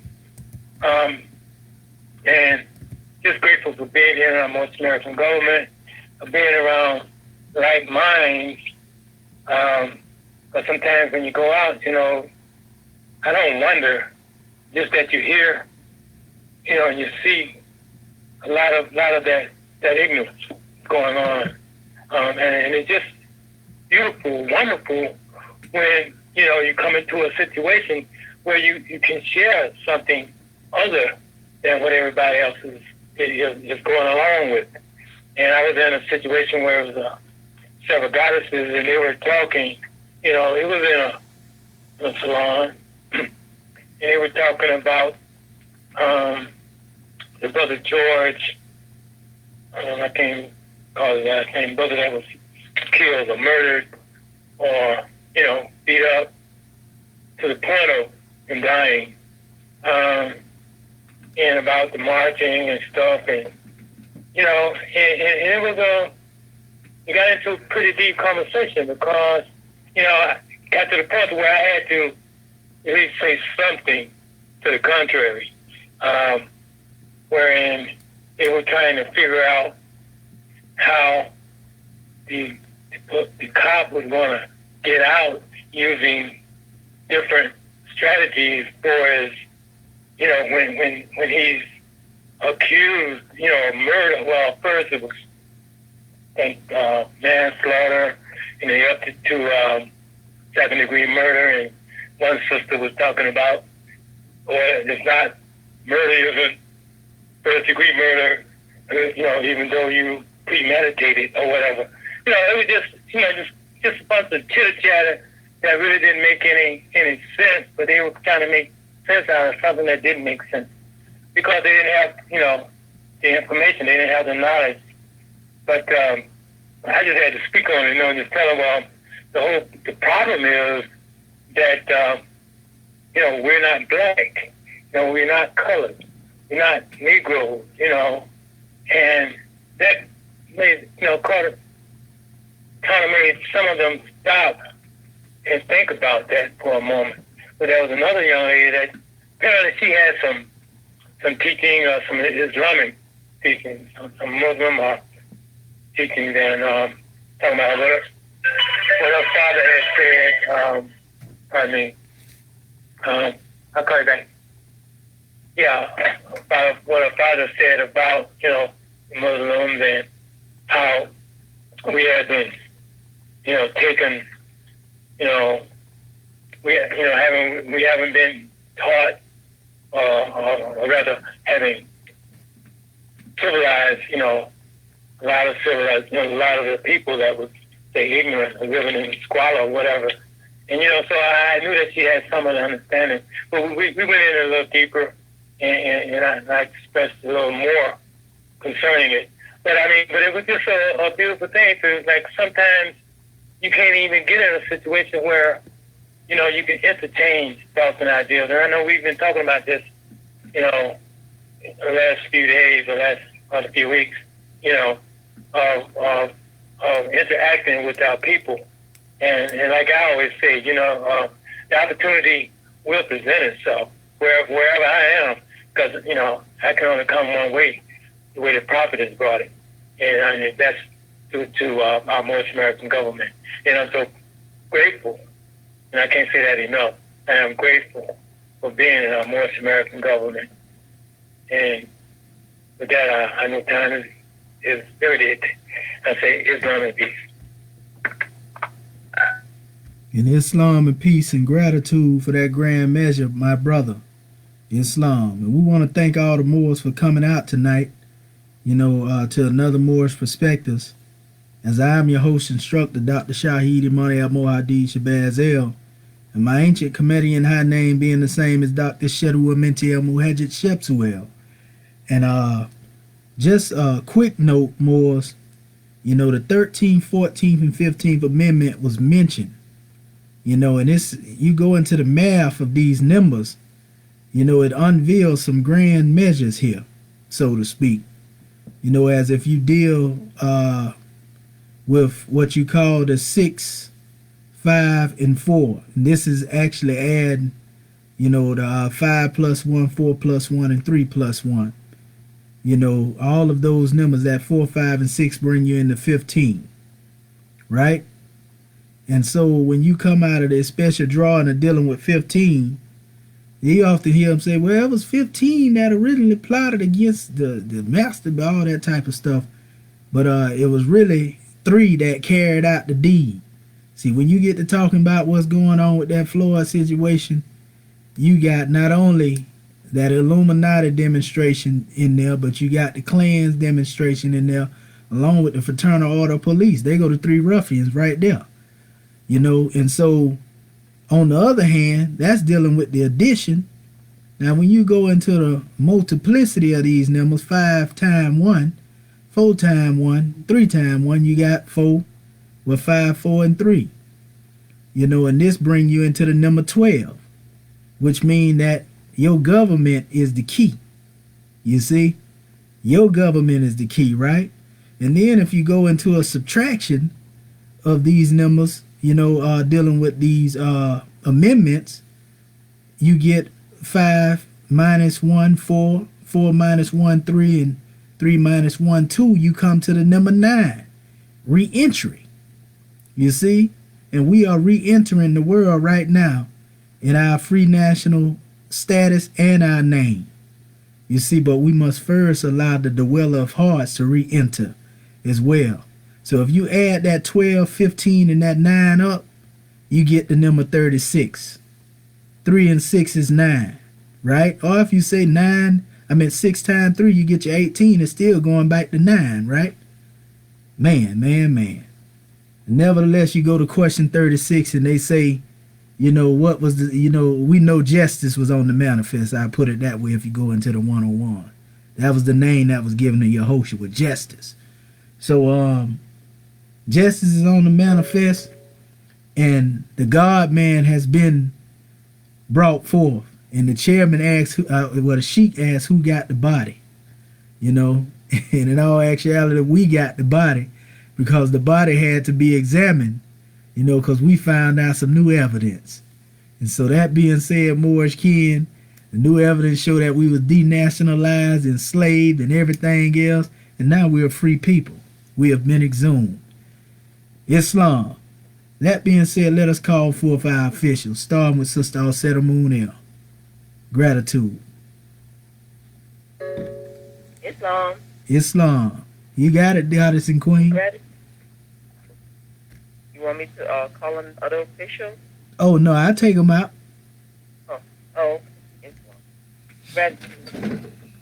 First, let me rise and give all praises to Allah and all honor to our Prophet Patriotic, honor to our Moorish American government, our officials of our government, and our Ambassador Moonell, our National Vice Secretary of Moorish America. Honor to you, our National Assistant and Chief of Moorish America, Dr. Stuart McCormick for bringing forth a grand Moorish perspective and for opening our conference call according to law. Honor to our National Grand Secretary of Moorish America, of State of Moorish America, Dr. Shepsuel Common Bay, for taking registration and reading our subject topic. Honors on our topic also. The Moorish term must be raised from the shallow grave of patriotic slaves. And our two master words of study, program, and drama.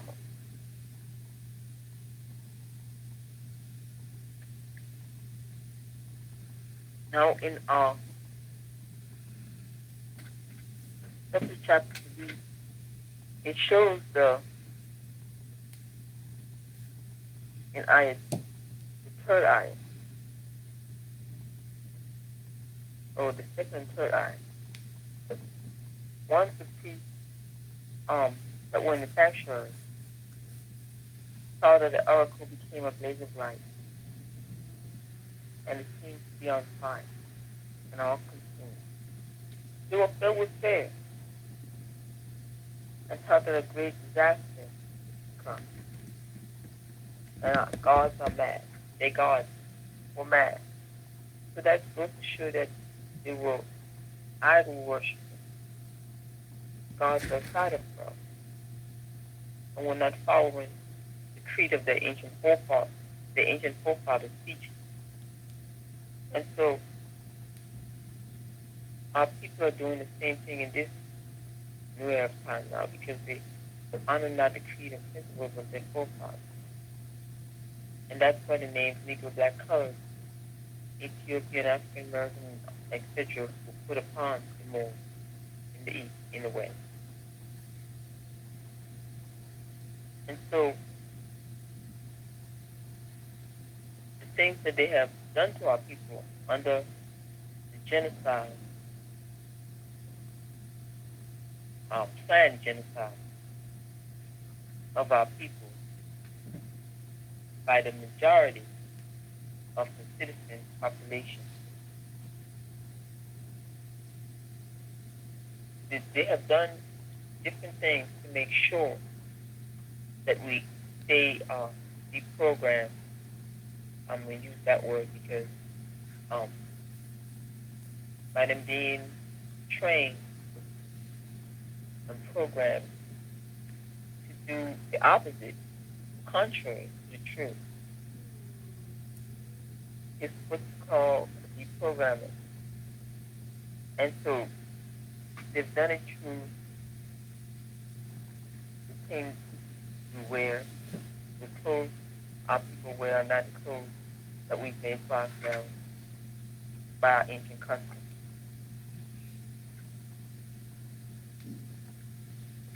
We can't, some of us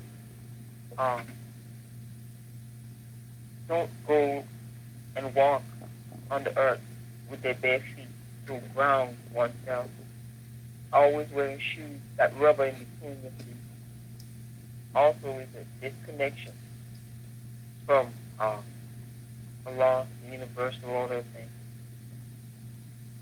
The foods that we eat and the things that we do is also part of the programming, desensitizing. Because there's so much things in the food that also constrict one's thought pattern and the cellular structure and break the body down. And man, they're doing it on all levels. Still the idol worshiping and the superstition and everything worshiping a god outside of oneself. And even though our people can't see it because they're so caught up in their emotions, you can't really talk to them right now. Some of them might listen, but they're so caught up in thinking they have a little the European, let's put it this way, the European is giving them time to vent all they have to vent. And eventually they know, well, we're going to have to put this thing back how we had it before because we have to pressure it. Just let them vent right now since the camera's on and everyone's looking. But they're going to go ahead with their plan. Their plan continually genocide. That's why they have the concentration camps. Because they realize that since we don't want to change and we don't want to be ourselves, our people, then they can go ahead with their plan of genocide. So our people better wake up. Because the prophet already could see what's going to happen. He knows what's going to happen. We just doing our part in the universal order of things and the prophecy that must be fulfilled. So, gratitude, National Grand Assistant Grand Sheik, for calling me forth. This was a grand class. Peace and love to all my Moorish kin. Islamism. And peace and love to you as well, Sister Offset. Gratitude. Islamism. All right. Well, let us call forth our beloved brother Khonshu Ma'at HERU Bey of the Royal Council, National Grand Mufti of Moorish America. Are you there, Grand Man? Islam. Islamism. That is our religion. Gratitude, grade one, grand class. We rise first and foremost, giving our thanksgiving, adoration, worship, and praise to our Father God, Allah, the great God of the universe, most beneficent and most wise, and we give the highest honors that we can give to his prophet, our prophet, the last prophet in these days and in these times, Prophet Noble Drew Ali, the savior of humanity. We give honors to his forerunner, Marcus Mosiah Garvey, and we give honors to his government. Our government, the Moorish American government, the government in which we live, according to Act 6, we give honors to the officials of this said government. Our divine ministers, with angels, Mufti, our royal council. We give honors to our citizens, the Moorish Americans. We give honors to our flag, our divine constitution and bylaws, our Holy Quran, Grand National Seal, Grand National Emblem, our Book of Fire. We give honors to everything that is Moorish. We give a special honor to you, our National Assistant Grand Sheik, Mr. Shadu Amandi Bishop Sewell, for just doing what you usually do, and that's just bringing forth a grand Moorish perspective, being that commitment adept that you are, the Hierophant. So we give honors to all of our Moorish kin who have spoken before us, to our Moorish kin that will speak after us. We give honors to you. We give honors to all of our we give honors for honors are due, and honoring all true and divine prophets. And we also give honors to our ancestors as they have come before us, leading the way. Because we are them today without a doubt or contradiction. And no one has the power to change man from his descent nature. Praise Allah for that. And we know, being our ancestors, we know what they were doing. You know, they were definitely fighting for their freedom when one tried to take it. You know, this mad human drama, or the drama itself, is this support, you know, as the prophet said, that we have acts. You know, in every drama there is acts, and in our Constitution there's 7 acts, and the part that we must play. And we know that because the prophet put the must in there. He tells that all Moorish Americans must. You know, he's telling you to stick to the acts, stick to the, understand what's being presented before you, because you are the creators of the reality. You know, your thought pattern creates your heaven or hell. You know, you can create the horror movie, or you can create the action thriller, or you can create the comedy. Whatever it is, you know, your reality depends on how you try to demonstrate in it. Because the law doesn't change. Truth doesn't change or pass away. You know, these principles, immutable principles that we hold ourselves dear to, is necessary in this day and age in order to not be confused by the madness. You know, every time I want to look on the internet, it's just like watching a TV show. Every time I want to look on the TV, it's the same thing. It's a program, television. Program, television. And so, the example I always like to use is that we have the power, we are the batteries.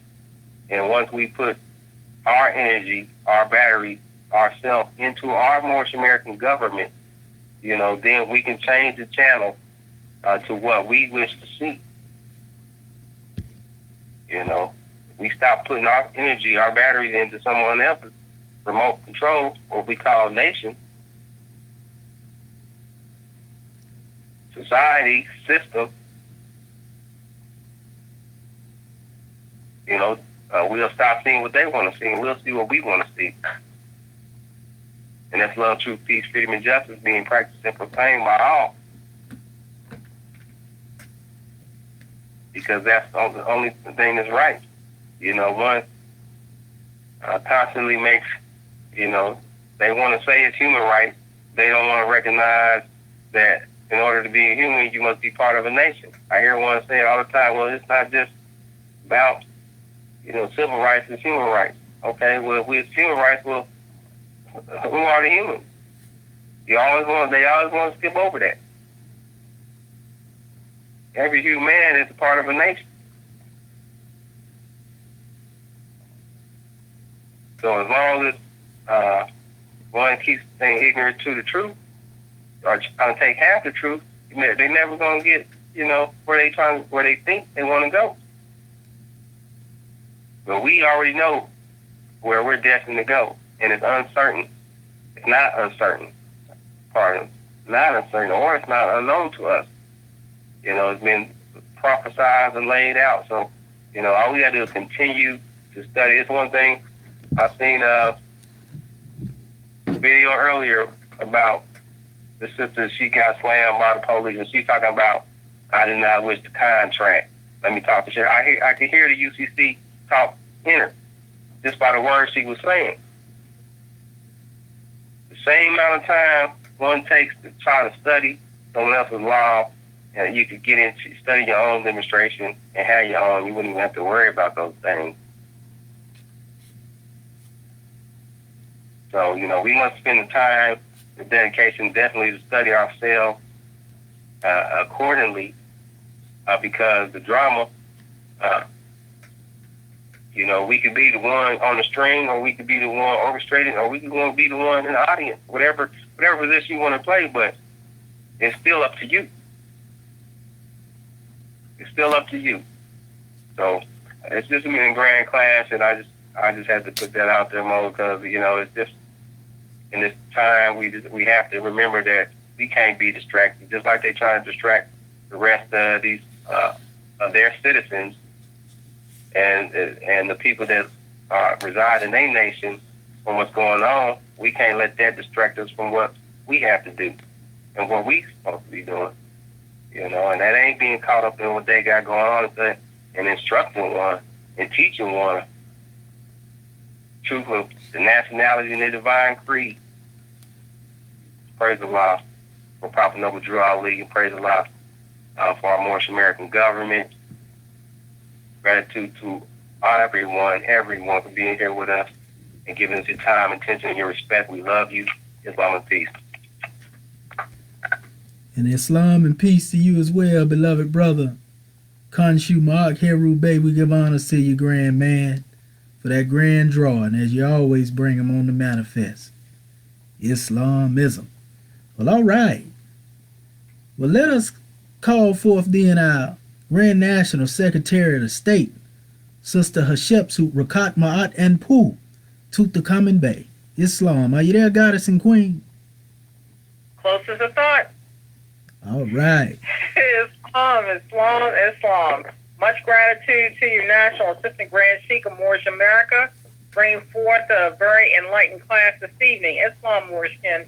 First of all, I want to rise, giving all praises to our Father God Allah, giving honor to our Prophet Noble Drew Ali, the last prophet in these days and times, giving honor to our Moorish American government, all of our officials, staff, with angels, muftis, divine ministers, and most especially our Moorish kin. Giving honor to all those Moors that spoke before me, all those Moors that will speak after me. Giving honor to our National Assistant Grand Sheikh of Moorish America, Dr. HERU AMI BU, for opening our meeting according to law and also hosting our Moorish Perspectives class this evening. Subject matter, the Moorish HIRAM must be raised from the shallow grave of the Patriotic Slave. Also giving honor to the master words for study, pogrom, and drama. I want to give much honor to you, Dr. Shahi, for this very enlightening class. Also want to give honor to our National Grand Chairman for updating our chapter with these commentaries, which also created a paradigm shift for me dealing with the study of the self. When we look at just that word in Ayah 2, the priests, symbolic of Negro, black, and colored, were in the sanctuary, which is enslavement of the 3/5 clause of the 13th, 14th, and 15th Amendment. When you look at sanctuary, in essence, it's designed to be a place of refuge or safety. And we see that because those that are stuck in a Negro, black, colored, Ethiopian thought pattern, they, because of straying after the gods of Europe of whom they know nothing of, seek refuge in the European concept, whether it be Western Freemasonry, Christianity, etc. When we look at the Moorish HIRAM, which is the African God-man, that's dealing with a level of consciousness. So the Moorish God-man seeks refuge in Allah, Ali, and his Moorish American government. When you look at the sanctuary of the Negro, black, and colored mindset, that will continue to enslave them, which is dealing with that master word for study, dealing with pogrom, organized massacre, genocide, etc. When you look at the sanctuary of HERU AMI BU, which is the African God-man, that sanctuary is dealing with the consciousness of knowing who you are as God, dealing with that state of enlightenment, and therefore that opens up the keys and the doors for all power in heaven and earth that not only Yehoshua, but our prophet, Noble Drew Ali, was speaking about, which is the title to our vast estate. We know that the Europeans are masters of illusion. So they're going to bring forth measures, laws, codes, or what have you, as a means of genocide, but it's in a hidden degree. And when you look at the life of Prophet Noble Drew Ali being one great drama for the sons of men, this is something that we can see, a visual for us to be able to comprehend. The word that our National Assistant Grand Sheik used was allegory, which in essence we should be receiving not only a pictorial view, but spiritual enlightenment from. How is this going to be of a benefit to the self? We're dealing with those immortal virtues being activated. So just as our prophet left his footsteps clearly cut, which in essence, this is one great drama of his life, being able to go to the East, receive these high master lessons, and bring it back to his people. So our lives, each and every one of us on this call, no matter what the title or the station, has also got to be one great drama, for the sons of men to be able to witness. Because we know that carnal men, they have to be able to see. So we have to make our light, our lives a light and a living example, in essence, in our imitating and following our prophet Noble Drew Ali. And when we do that, we're not only being that beacon light for our children, our children's children, for those that are in an unconscious state, because the prophet instructs us to teach, nationality and divine creed. And we see that this is not just applicable to our Moorish kin here on these shores, but we're speaking globally. So we can no longer continue to allow anything outside the self to define us, except what our Creator brought forth, and decision and determine what we are supposed to be as far as being the Lord of the plaintiff's soul and also the plaintiff's things made manifest, what our prophet has instructed us to do, also reminding us that we come from a divine source, so therefore we are a source of divinity, and also our Moorish American government. Prophet let us know that if I could just get you to thinking, you can save yourself. So the Moorish harem must be raised from the shallow grave of the patriotic slave. And when you look at that word patriotic, we know that our people's direction is being patriotic, supposedly, to the United States of America. You supporting a country which its citizens and its laws and everything that the intent is designed to take you out as a people. So when you look at dealing with that support, patronage, and encouragement that our prophet is speaking about, then in essence you support your own, your government, your flag, your people, your culture, your history. And this is what we have to pass down, because we see what happened when history has been taken from us, or our one free national name has been stripped from us. And also, much gratitude to you, Dr. Shahid, in reference to the Nadi, dealing with the energy channel and hooking it up with the chakras. And these are Sanskrit terms, but it's also dealing with how man has to go within, study, and know the self. Because your energy flow can be blocked, and you have to be able to know. And this is also coming from a level of purification and cleansing, which the prophet speaks about in Acts 7. You know, how all Moorish Americans must keep their hearts and minds pure with love. Well, you also have to recognize the fact that when the energy is blocked, whether it be a blocked chakra, dealing with the heart chakra, or the other various nadis and energy channels in the body, we also have to unblock that thought pattern, whether it be from fear, hatred, or what have you, in order for us to be able to have a clear conception of the work that one is called to do. So this has just been a powerful chapter. More, much gratitude to all the work that you do for your government and your nation, and much peace and love to all of my Moorish kin. In Islamism, gratitude for that grand measure brought forth from our father's treasures, from the tribe of endurance. Goodness gracious, we better not block it up. Miss Ryan and spontaneously combust.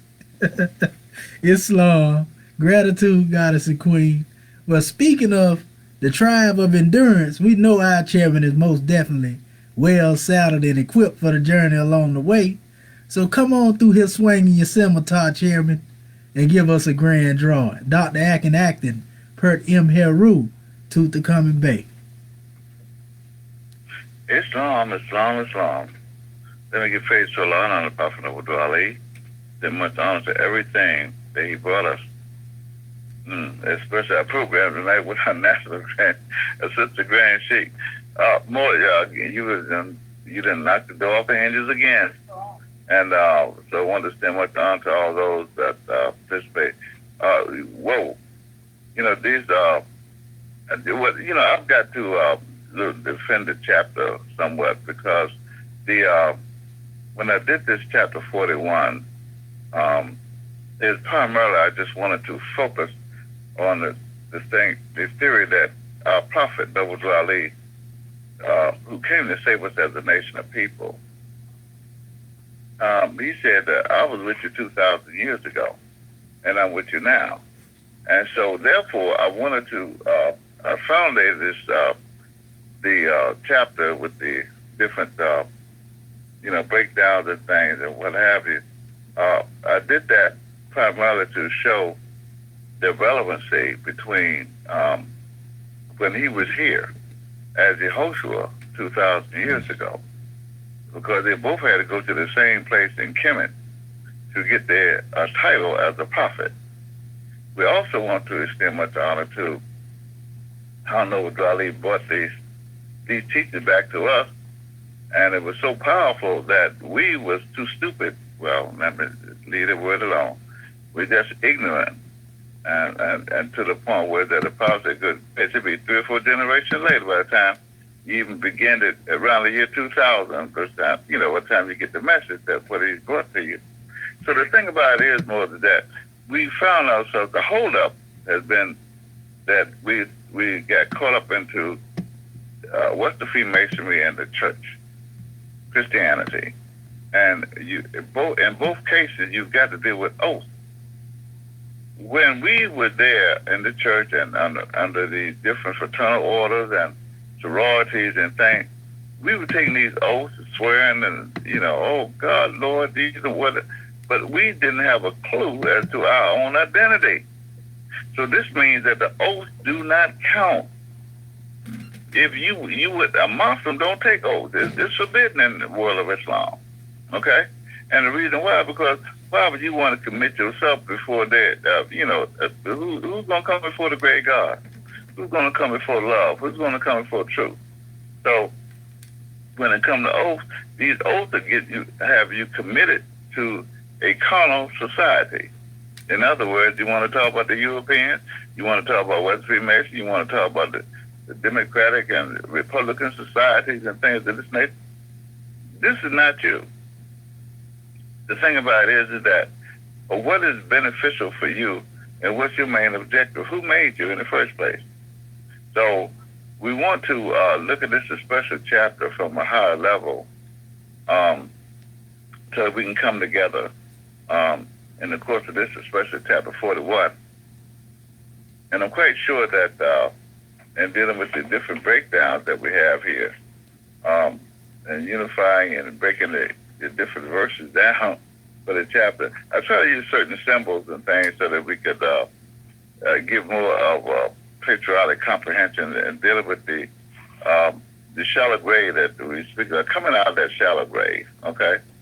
And most people don't realize that shallow grave is really the Constitution of the Lord that we was buried in. That's how shallow grave is. In other words, they got you buried in the public. People are looking at you, but you're still dead in the head, buried. So in order to come out of that, the one thing you got to do is to follow in the footsteps of the one that freed you. Because Noble Dwelly was born in the same coffin that we are in. And how did he get out of it? Okay? So therefore, if you want to be free, you've got to accept the truth. You've got to get with it. That's why in our divine constitution let you know that law is love. So I want to extend much honor to the wisdom that the prophet has laid down to us as the people, and for all those who are participating in with tonight's class and our classes that we have at the Moorish American government level. Islam. And Islamism, Chairman, gratitude for that grand drawing. The chairman say we dead men walking to our funeral if we ain't Moorish. Gratitude. Ooh-wee. Well, it don't get no cleaner and purer than that. So we got to raise our people up. Islam. Well, speaking of raising our people up, let's take them to the head. Call forth our National Grand Sheik, Dr. Serapis Amin Rael. Are you there, grand man? With a grand plan. That's that thought the prophet brought. Islam. Islam. Man. Praise the Lord for you. Muted. The Lord praise and his humble prophet, his noble prophet, his industrious prophet, highest honors. Prophet Noble Ali for setting us all free. And honors to our officials and our staff, Grand Mufti, Assistant Grand Mufti, Grand Mufti Corps, our divine ministers, student ministers, alike, mighty angels here, there, and everywhere. Our own council, our citizens, sympathizers, and supporters, our flag and his arms and emblem, as well as our Constitution, Holy Quran, Circle 7, as well as the Book of Ali. We give honors to everything that honor is due, our 101 to 102. And with that saying, we give honors to all of you, especially for all the work that you do. This has been a mighty, mighty uplifting message this evening coming from our Father's treasure house by illustrious Grand Sheik and those who gave various measures of understanding of this wise, and we don't do it no justice because it's already been covered. But I just want to more or less verify a couple pieces that we emphasize here to give us maybe that much more light. But it's already lit up. It's so lit up, it's on fire. Talking about the Illuminati, it is illuminated. It's an illuminated body. And as I reflect, we was caught up in, if you remember, the Triula was demonstrating where's the body at the other day. Well, Sister Grand Sheik come and told us that their body was Ham of Death. And he went farther than that, said that we are Ham of Death. We're the body that was stolen and buried in the West Gate. And how them ones, Jubilee, conspired with 13 others or 12 others to deprive us of our natural rights, not so much constitutional right under the 13th, 14th, 15th Amendment. Those are things they wanted to deprive us of our humanity, by taking away our nationality, because everybody has a right to a nationality according to international law. And these ones took away that and deprived us of everything that was, is, and more to be in a proper and appropriate perspective, and left us out there bone dry, if you will. And this is why one came on a manifest. And he says to give us a drawing, those that were with me 2,000 years ago are with me today. Those that were against me 2,000 years ago are against me today. So he made a distinction as to who was with him and who was against him. And the Lord knows that we roll with that brother, because there is no other way that we come up out of this quicksand that the Grand Secretary was talking about earlier. That fire that's going to consume one very shortly if one don't get their house right. And the only way you're going to get your house right is to get in the house that the property has prepared for you. Your Moorish American government. That way you have not only safety, but you have enough room to work and be industrious and have a voice that speaks out to the world. Everybody, you see what's going on around the world is the same song, isn't it? And we've been talking about this. And you see what the prophet is doing. He said, I'm doing the East. Get ready for it. And all we got to do is tighten up. Tighten up. And not lighten up, I said tighten up. Let's get, we usually say boots on deck. But we know there's a standing orders that are moving from that celestial plane to that light that the Sheikh was talking about earlier, being able to see our forefathers through us, through the work that we do, because he don't die. There ain't no such thing as death. If it is, it's talking about the body, and that ain't death. That's just a changing of the guard. What's up in that demonstration goes back from where it came from and moves out in another demonstration. Keep going, because you can't kill a guy. That's what she emphasizes. So I just I'm really humble and honored to be a part of such a illustrious and wise counsel that we have in our midst. This is a very powerful people that Allah has assembled together, and I just love you all in your love to each other. Thank you, Doctor. Thank you, doctors. Thank you, officers. Thank you, officials. Praise Allah. And thank you, most of all, Prophet. Noble Drew Ali, L.I. Sharif Abdul Ali. Long live Moorish America. January 15, 1929, a warning from the prophet to be read in every meeting. Hereby inform all citizens to must end all radical, agitating speeches while they work in their homes or on the streets. We are for peace and not destruction. Stop blasting your cars as Europeans. It causes confusion. Remember, your car is for your salvation. Failure to obey these orders will be a severe consequence. We have to love, truth, peace, freedom, and justice. And when these principles are violated, justice must then take its course.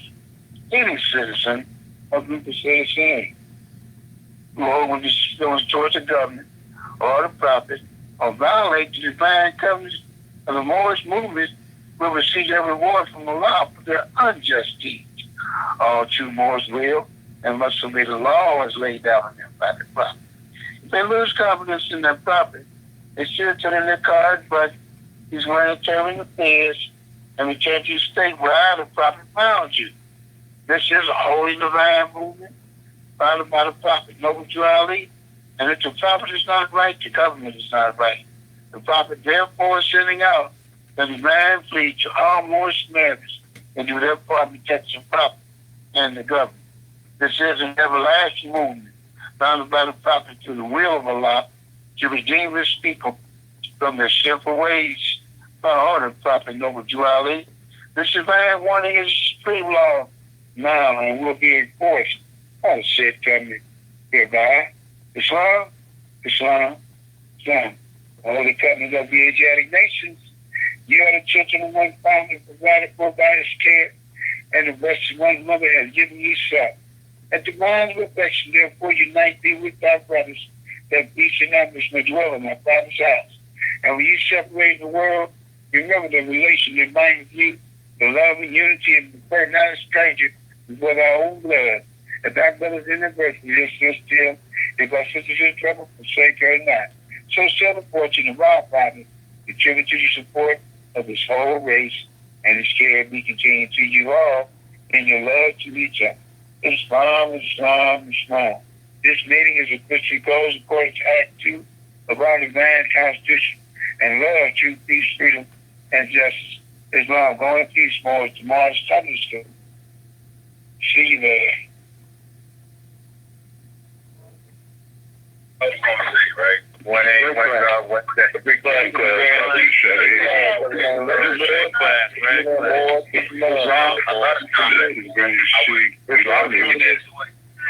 love you more. Grand class. Grand Sheik, honestly. Expect you to another grand class. We love you more.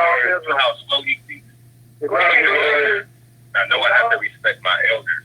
At the same time, I'm just like, Islam, we love you more. Tomorrow, Sunday school tomorrow. And national school tomorrow.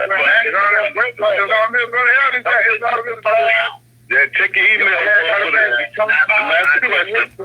That's pretty in the back. Yes, the chairman, check your email. Unmuted. Goodbye.